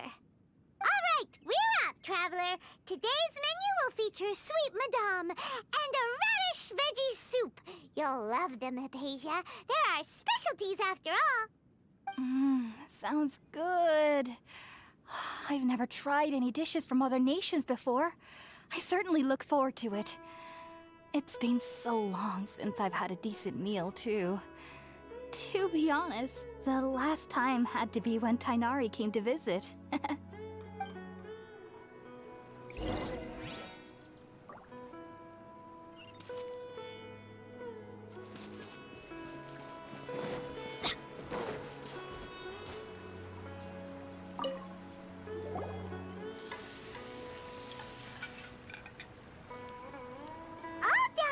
Let's use the empty box that Tainari gave us since we already washed it. Oh, it smells amazing! And the box is a nice touch, too! Let's go serve this up and start eating with Hypatia!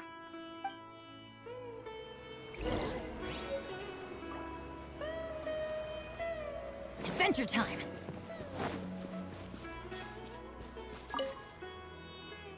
Are you already finished cooking?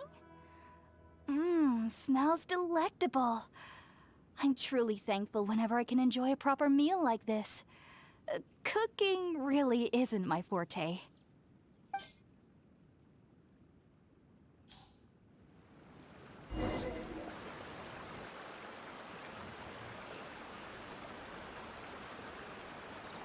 Even though everything you mentioned was in Tainari's letter, it's still hard to believe you were able to connect with Irminsul immediately after smelling Spiritborn Ale for the first time.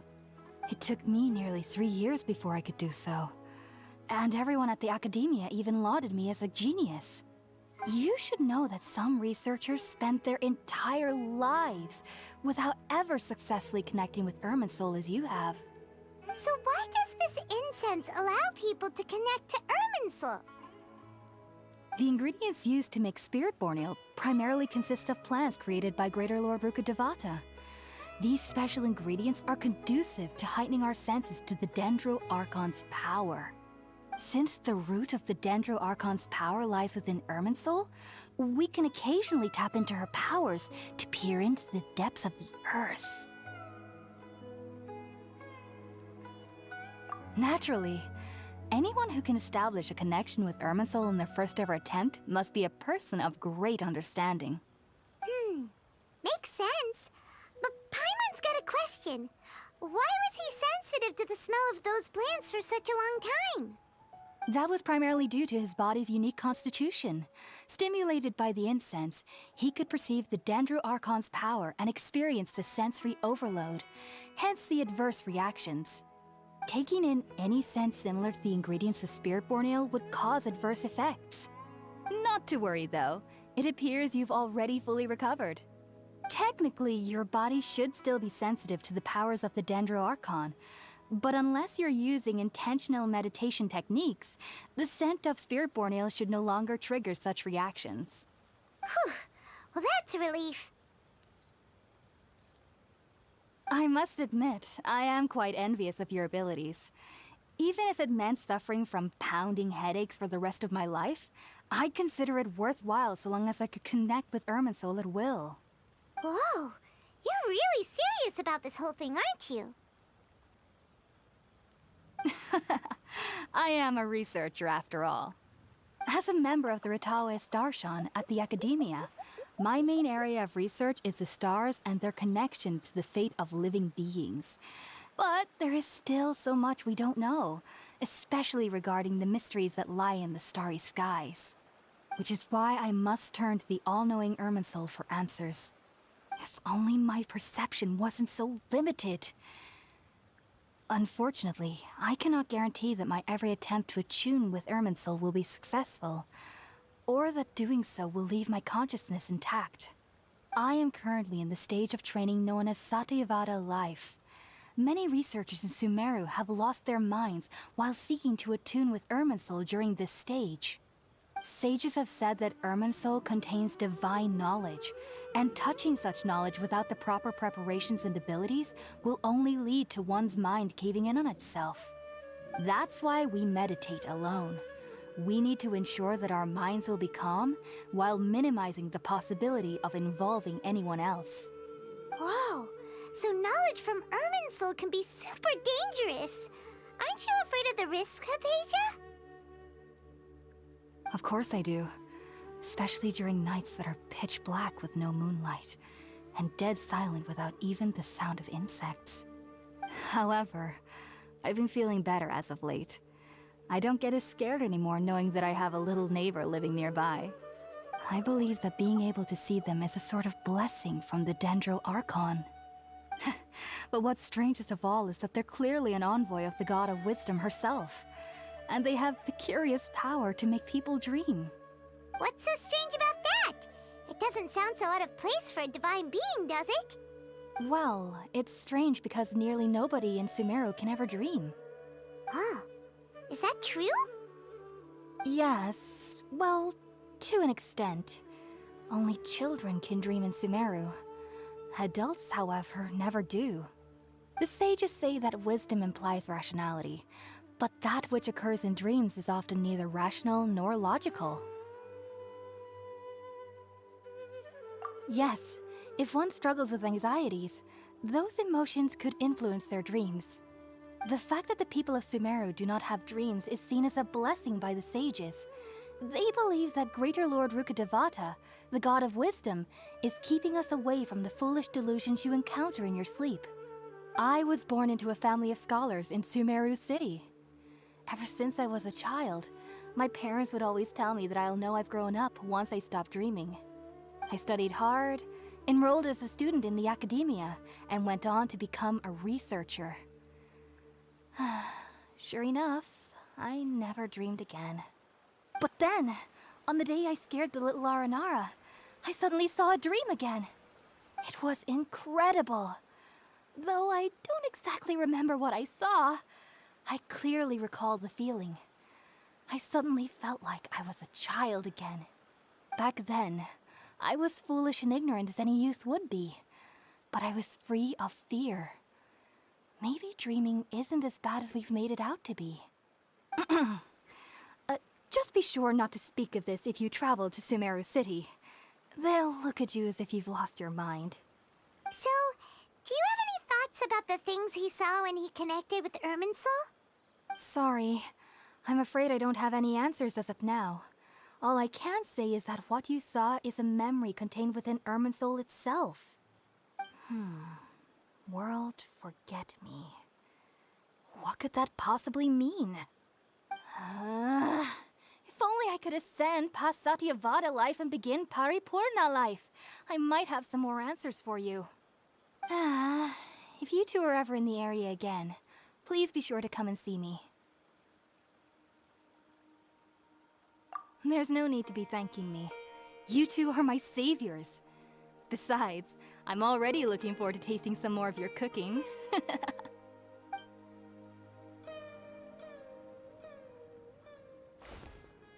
Now that we know Hypatia is alright and had the chance to ask her some questions, Paimon thinks it's about time to head back to Gandharvaville.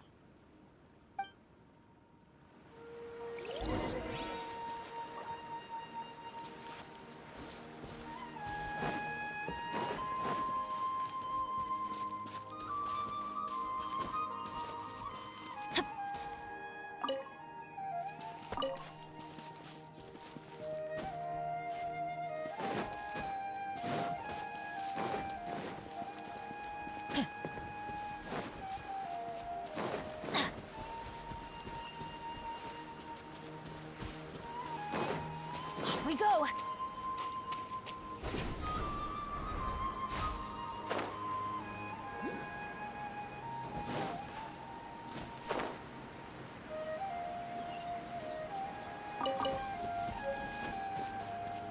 Adventure time!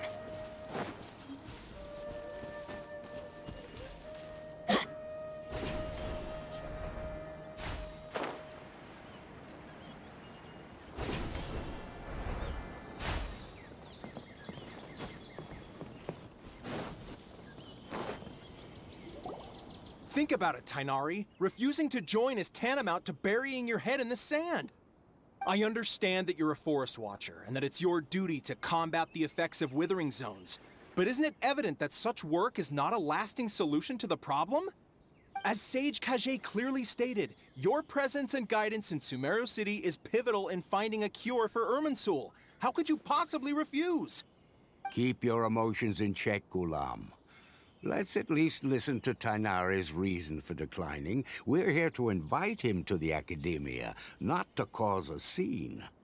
Sage Kage, I am truly honored that you came here in person, but I'm afraid I must still decline your invitation. I am merely a forest watcher. How could the great minds of the Haravatat have any need of someone like me? Well, it turns out that your refusal letter had some implications on your master's reputation. He is a renowned sage of the Immorta, after all. So now I've come here in his stead. I see. Huh. And I figured that given his temper, he would come here and berate me personally. Tainari, your master is an integral part of this effort, and now he requires your assistance. And what exactly does my master need of me, Sage Kage? You'll know once you've arrived in Sumeru City, that is. And how long will I be required to stay? There's no definite answer as of now. Do you mean to tell me that despite coming all the way here to Gandharvaville, you still can't answer the questions I laid out in the letter to my master? If that's the case, then I'm afraid I cannot give you a definite answer either.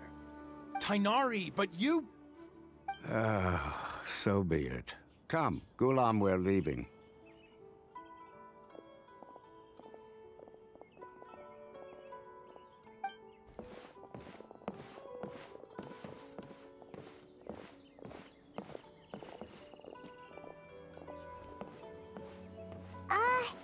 Tainari, what was that all about?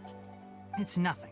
Some people from the Academia wanted me to go to Sumeru City to assist them with a project, but I had to refuse on account of all my responsibilities here. But all that can wait. How did things go with Hypatia? It was quite the eventful trip, but the main thing is that she's safe and sound. She answered a bunch of questions for us, too. Very good. Now that the Traveler has made a full recovery, there shouldn't be any reason for you to tarry here longer. I assume you will be heading to Sumeru City, correct? That's right! We want to meet Lesser Lord Kusanali and ask her for advice. Do you have any idea on how we can find her? Sorry. I'm afraid I don't have any advice for you there. Well, do you at least know anyone we can try asking in Sumeru City? Let me think.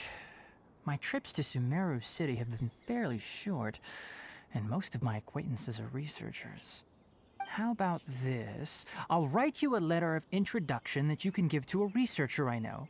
He's from the Immorta Darshan and is adept at gathering information. Asking him might prove worthwhile. Also, when you enter Sumeru City, you'll probably end up receiving something like this item here. I'm not sure if it will ever come in handy for you, but maybe you can give it a try. Oh? What is it? It's called an Akasha Terminal. It's a tool produced by the Academia that utilizes the legacy of Greater Lord Rukkhadevata. Some say that this very item is the basis of Sumeru's reputation as the City of Wisdom. Needless to say, this device and its usage fall under the Academia's expertise, so I'll leave it to them to show you how to use it. Great! Next up, Sumeru City! But wait, before that... That's right! Tainari, we have something important to say to Kale before we leave. Is she doing better now? Yes, she's doing much better. After being confined to her bed all this time, I thought a little walk would do her some good. Last I saw her, she was taking the path towards the North Crossing. She knew you two would be leaving soon, so she must have wanted to see you off. Thanks, Tainari. All right, let's go! Farewell, and good luck to you both.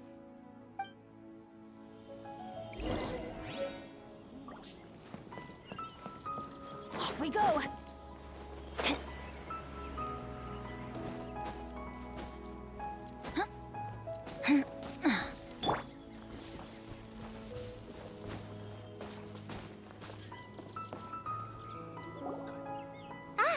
I've been waiting for you two.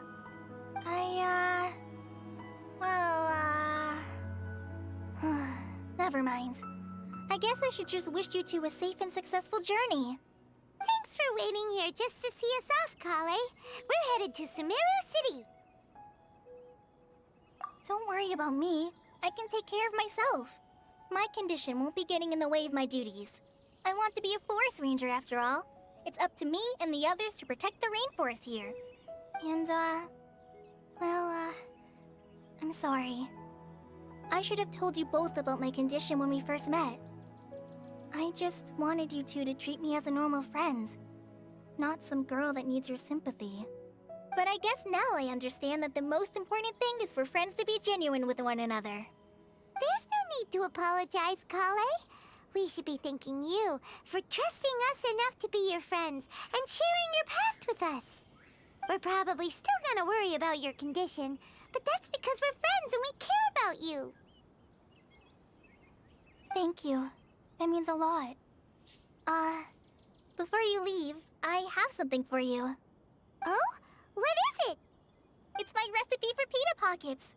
I told you that I'd give you a copy, remember? My handwriting is a little, messy, so please don't laugh.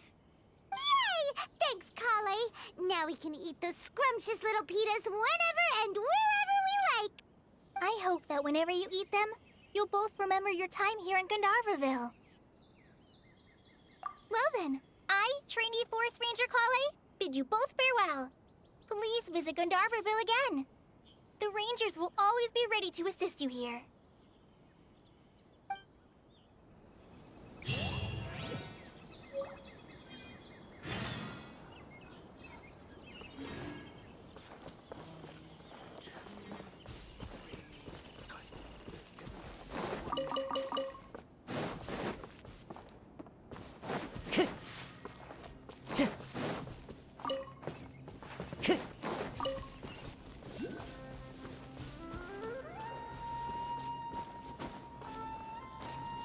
Time to go.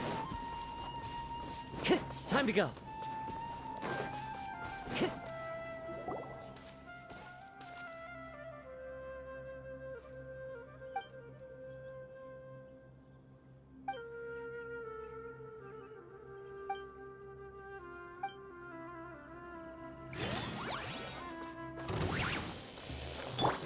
Let's light it up! Into the wind.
There can be no excuse or defeat.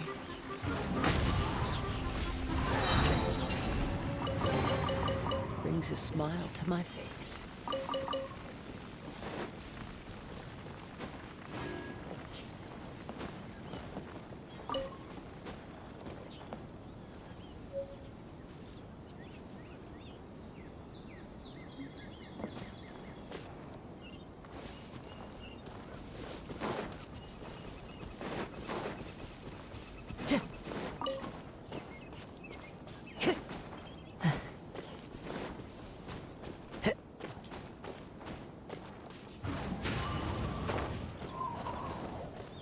Time to go.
Time to go.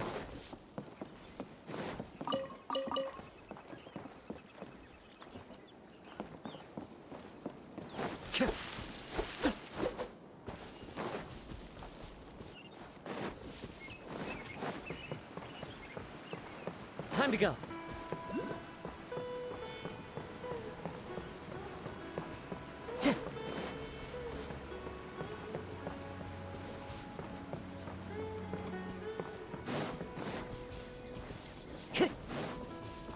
Into the wind.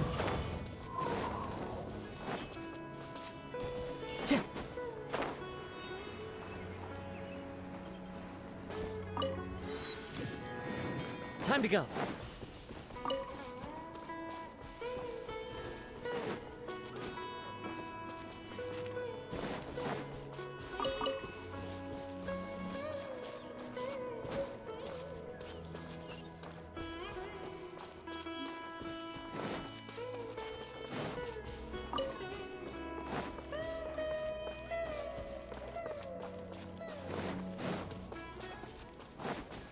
Time to go.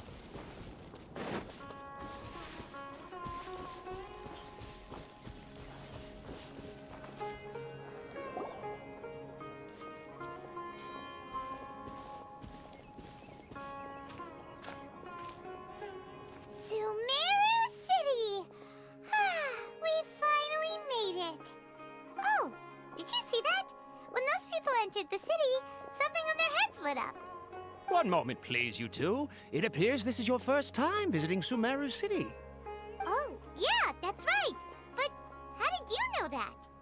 Because there's currently no information on either of you in the Akasha. But no need to worry, that won't prevent you from entering the city.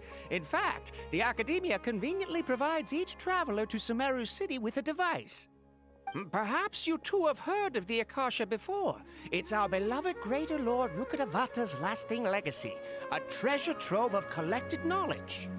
After centuries of tireless research on the Akasha, the Academia created one of its most ingenious inventions, the Akasha Terminal.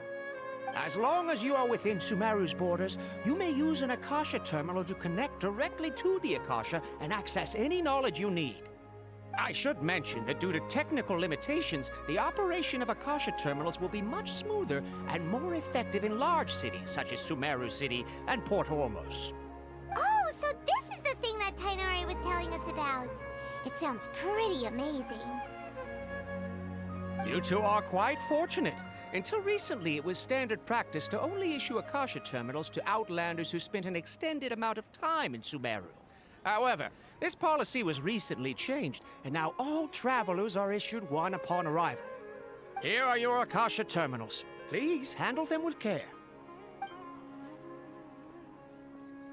It kinda looks like a leaf. To activate it, simply hold it in your hand and say the following phrase to yourself. May the mighty God bless us with their voice of wisdom. Oh, since this little doodad lets you access knowledge, maybe we can use it to find a way to meet Lesser Lord Kusanali. Let's give it a try. Ahem. May the mighty God bless us with their voice of wisdom.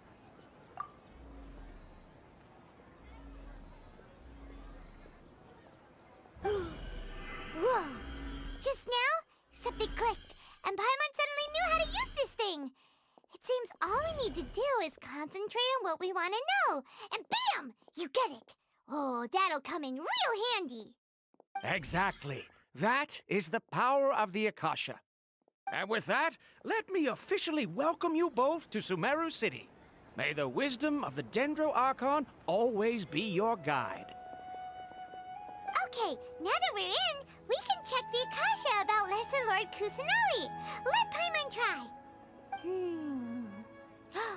500 years ago, the sages found a newly born deity from within some scorched ruins. The deity now resides in the sanctuary of Suristana. Seems pretty similar to what Kali was telling us. Okay, next, let's concentrate on asking how to meet her.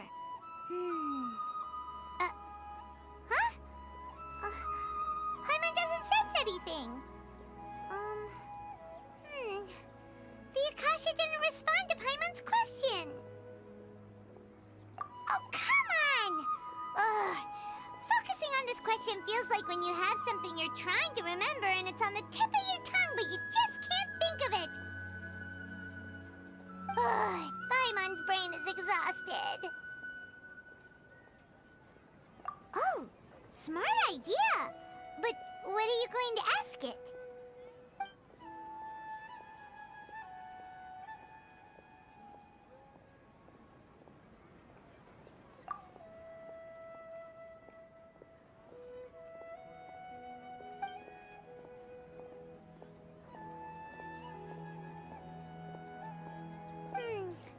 You too? Well, glad it's not just Paimon.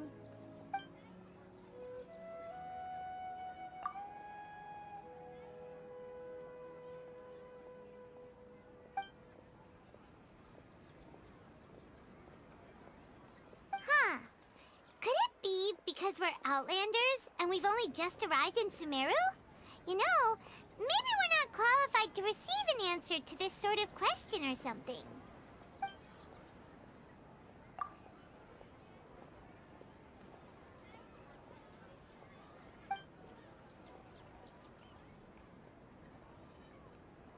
Uh-oh. Paimon's getting all teary-eyed all of a sudden. It feels like the people of Sumeru really miss their Archon.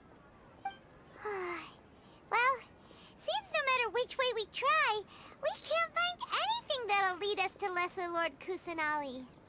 Guess our only choice now is to try meeting with the researcher that Tainari recommended. He's from Sumeru and even has a position in the Academia. Maybe he'll be able to access more info from the Akasha. Let's see. Tainari wrote an address on the letter's envelope. Oh, it's not far from the city's gate. Watch out for pickpockets. Let's head over and have a look. Hopefully he's at home.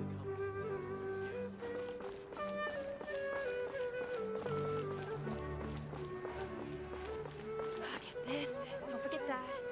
Yes, we must document everything. Hello, are you Rohawi? Yes, that's me. Can I help you?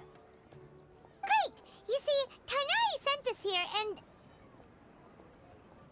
What? Tainari?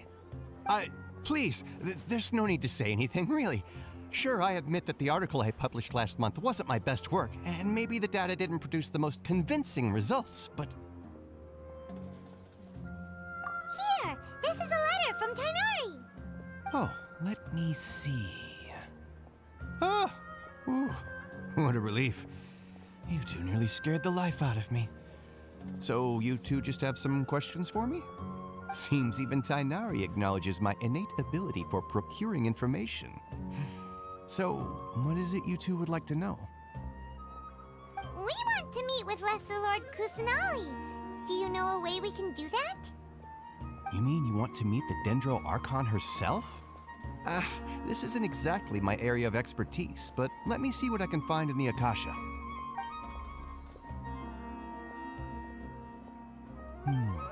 Sorry, the Akasha didn't respond to my query. What? You too? But what about your abilities for getting information and all that?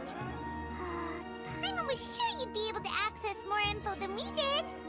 Well, as I said, this isn't my area of expertise. I am but a lowly researcher, so the Akasha doesn't see a need for me to know more about the Dendro Archon. All I know is that ever since Lesser Lord Kusanali returned to Sumeru, she's never left the Sanctuary of Sorasthana or made a public appearance. Huh. Didn't expect her to be such a mysterious figure. The Dendro Archon is somewhat of a recluse. Perhaps she just doesn't want to entertain visitors, which would explain the lack of information in the Akasha. But then what can we do? No need to worry just yet. I'm only hypothesizing here.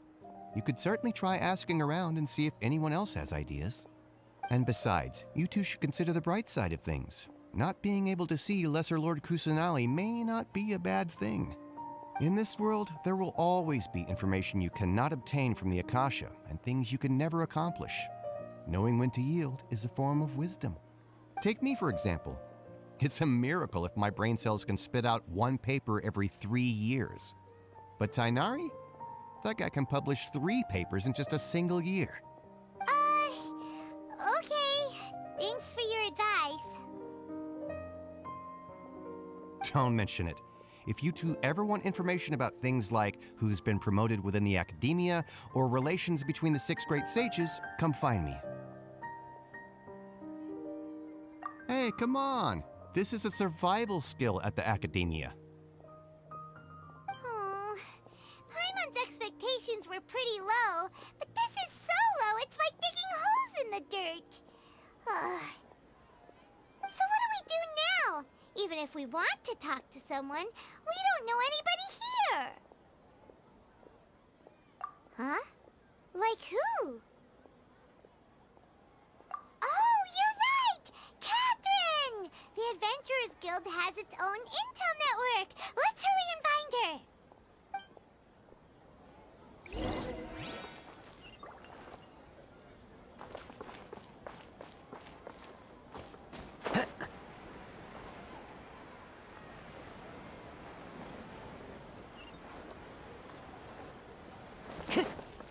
Time to go.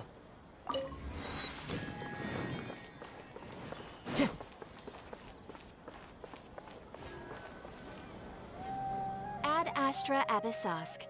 Hello, Traveler and Paimon. Catherine, we need your help with something. Understood. The Adventurers Guild is always ready to serve you. With what do you require assistance? We want to meet with Lesser Lord Kusanali. Do you know a way we can do that? You two wish to meet with Sumeru's Archon. Understood. Please wait.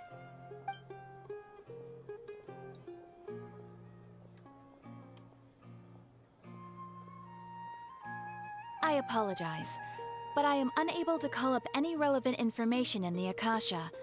I'm also unable to locate any pertinent information in my personal memory. Another dead end. Well, if Catherine can't help us, then we really don't know anyone else to ask now. Please do not worry.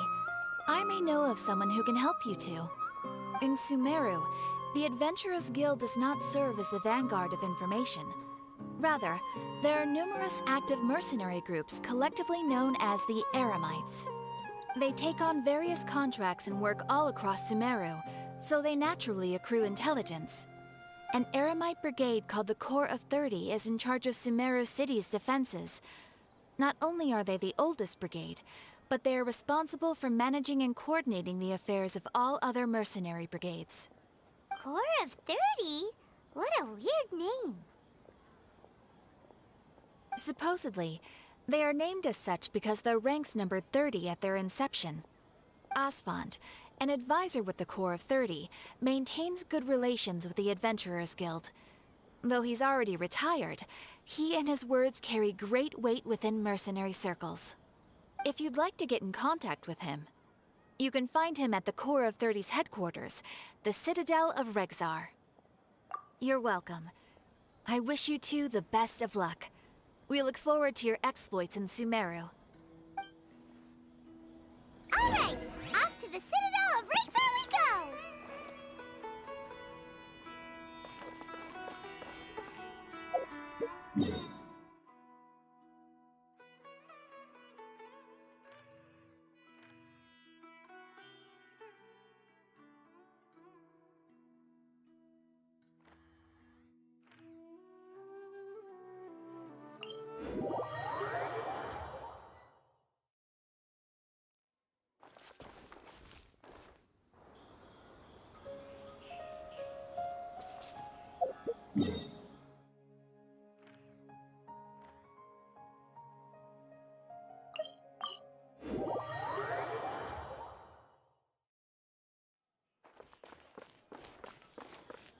Time to go.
Such a struggle every time I talk to those soldiers.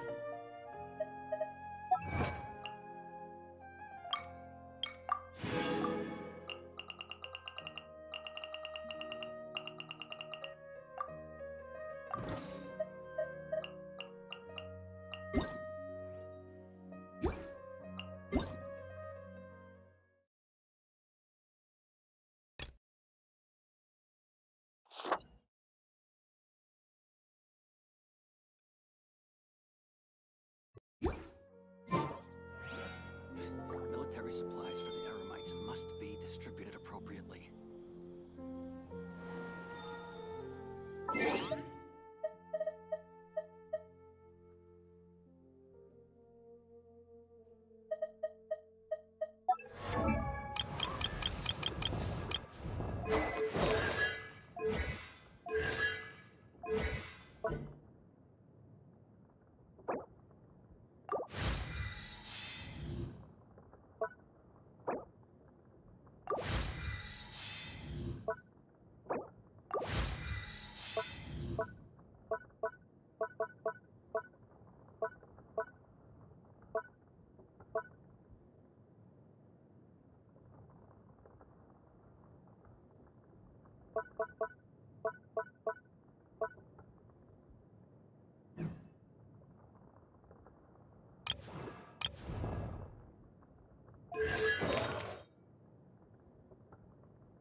Time to go.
Keep up.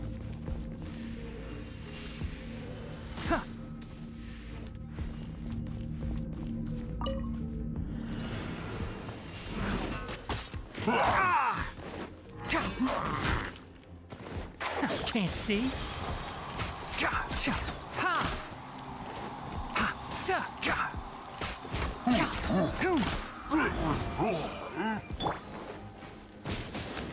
You're in for a little shock. One with the forest. Let's nip that in the bud. Come a little close. Come a little closer. You're in for a little shock. You come a little closer. Enshroud! I'll bury you!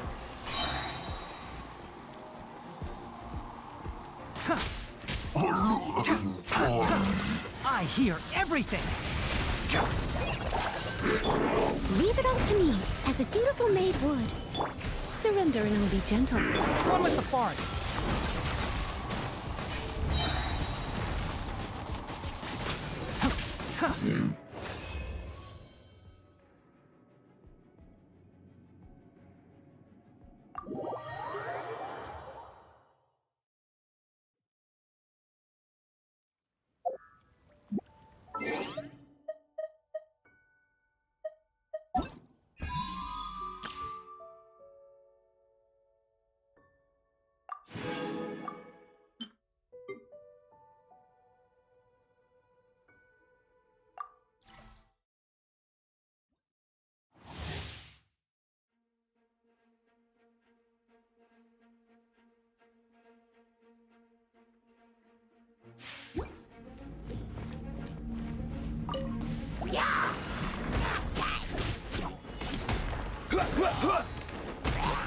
Crumble! Cool it! You're in for a little shock. Quake!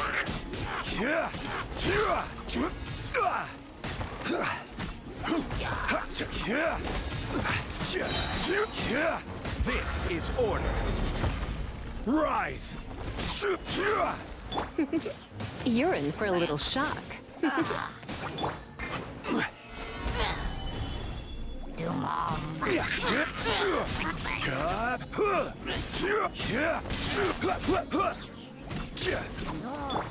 This moment will be frozen in time. Quake! I will have order. Rise!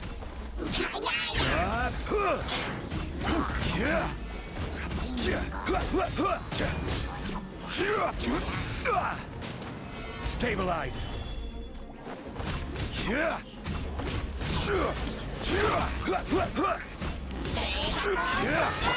You're in for a little shock. Come a little closer. You're in. Crumble! Order guide you. Rise!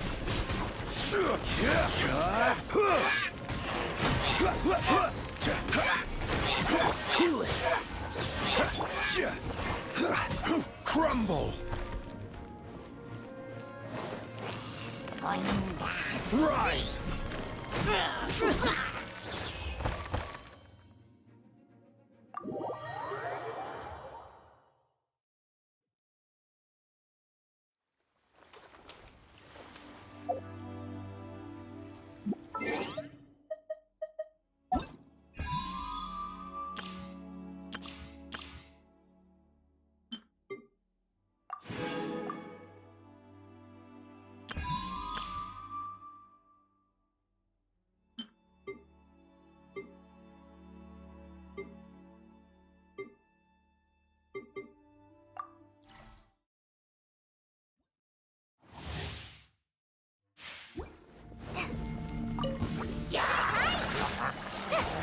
Come a little closer. You're in for a little shock.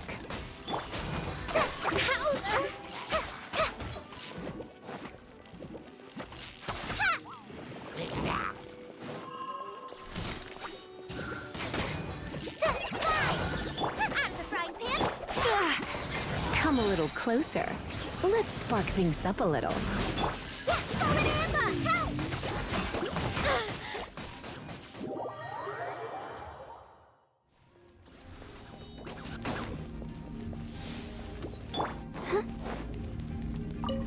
Let's dance.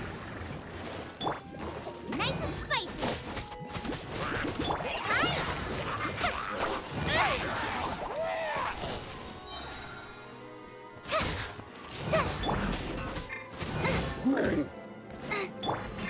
You're in for a little shock. Come a little closer.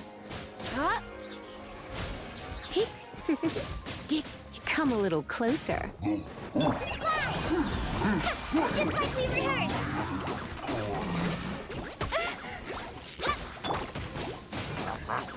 Surrendering and be gentle.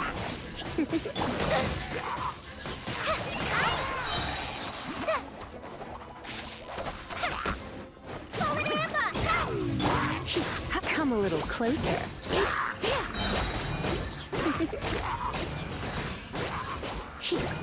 Come a little closer.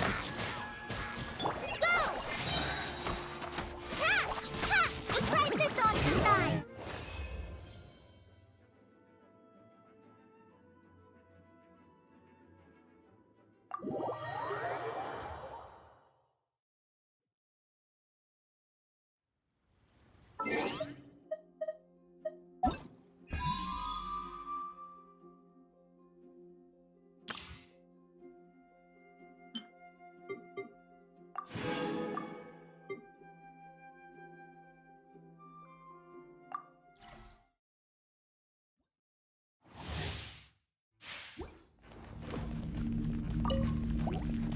Think you can bully me? Choo.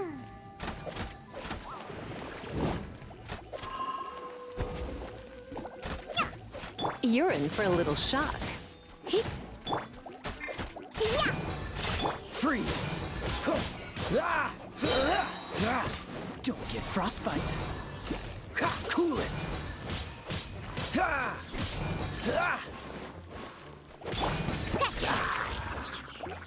Freeze!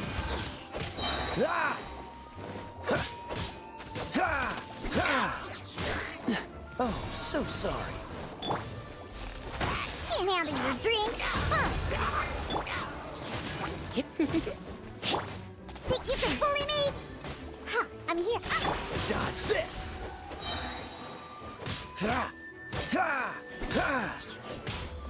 Cool it!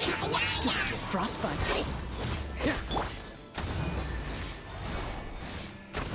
Shaken and stirred. Diana special. Freeze!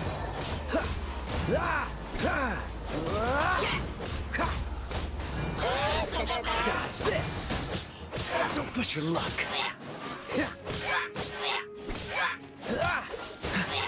You're in for a little shock. This moment will be frozen in time.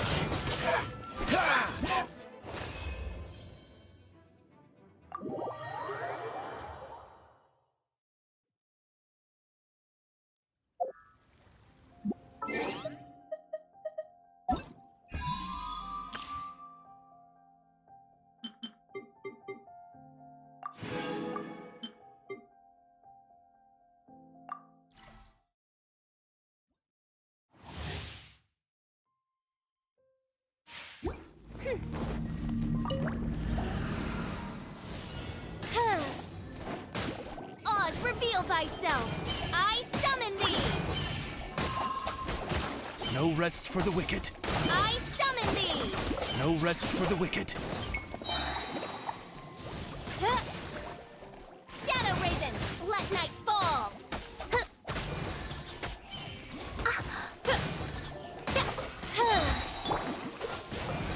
Don't get frostbite. I summon thee by royal decree. No rest for the wicked. Midnight Phantasmagoria!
Let's finish this quickly.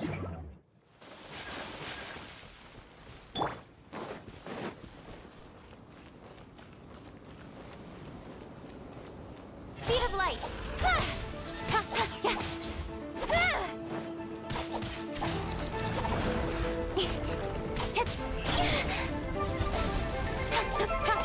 I'm going in! Let's light it! Clouds high. The bird? Don't blink!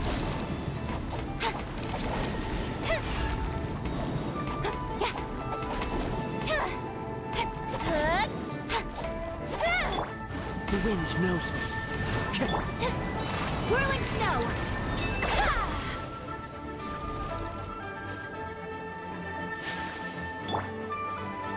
Adventure time!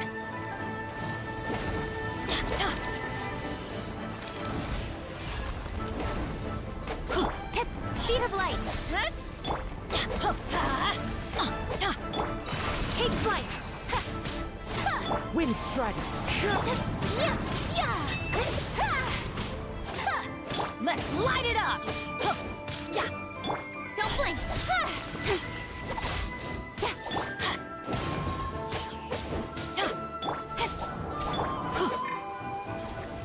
Adventure time!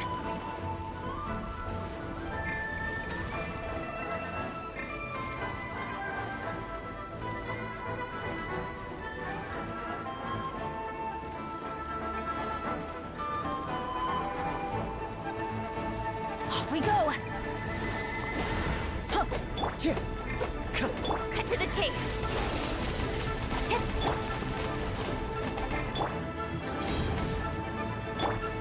Hey!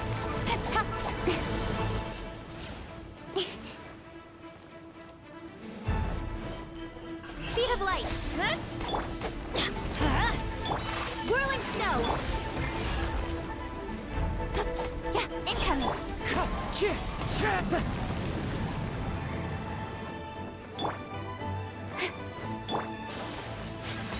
Take flight! Yeah!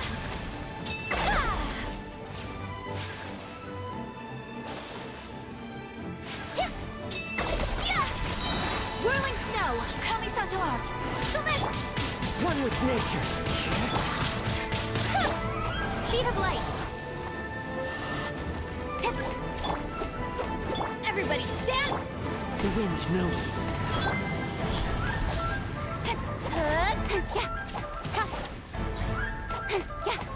Let's light it! My apologies!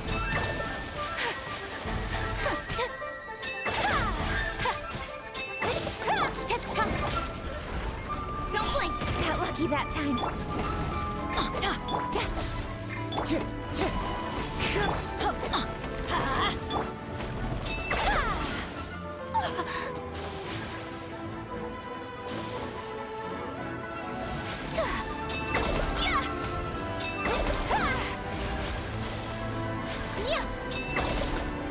Whirling snow!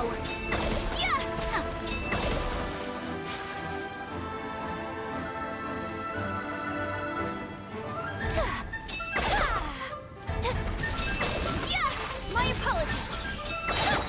Into the wind.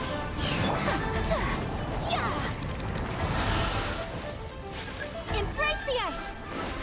Whirling snow! Speed of light! Let's light it! Wind strider.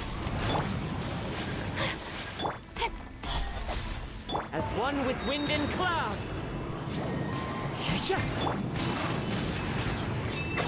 Incoming! Nowhere to hide!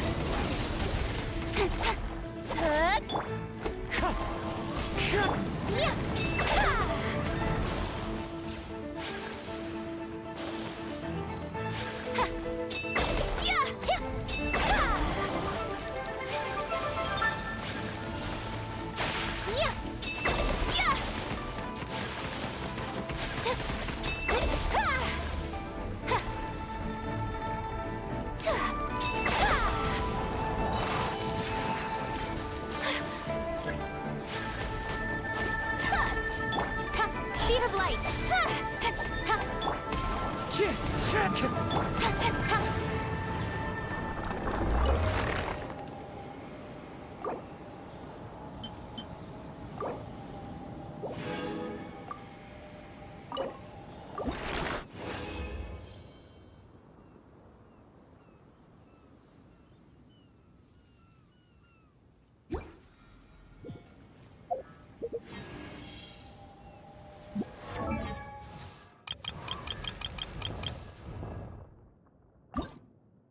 Osmanthus wine tastes the same as I remember.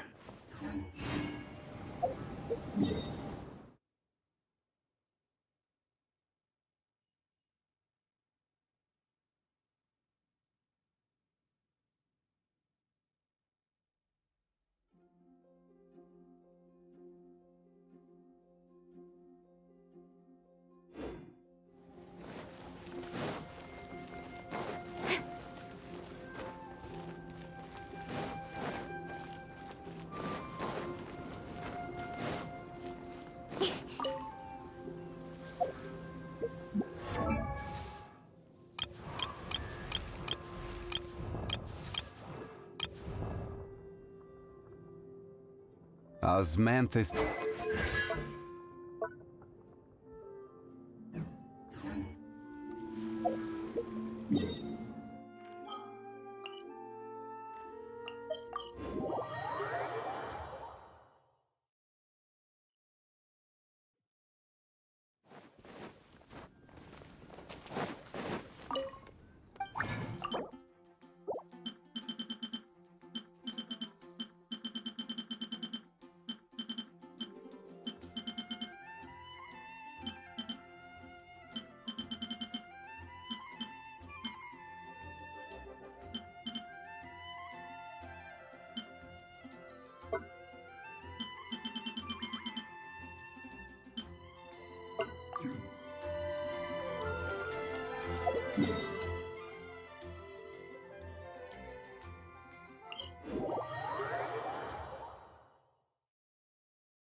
Let's go.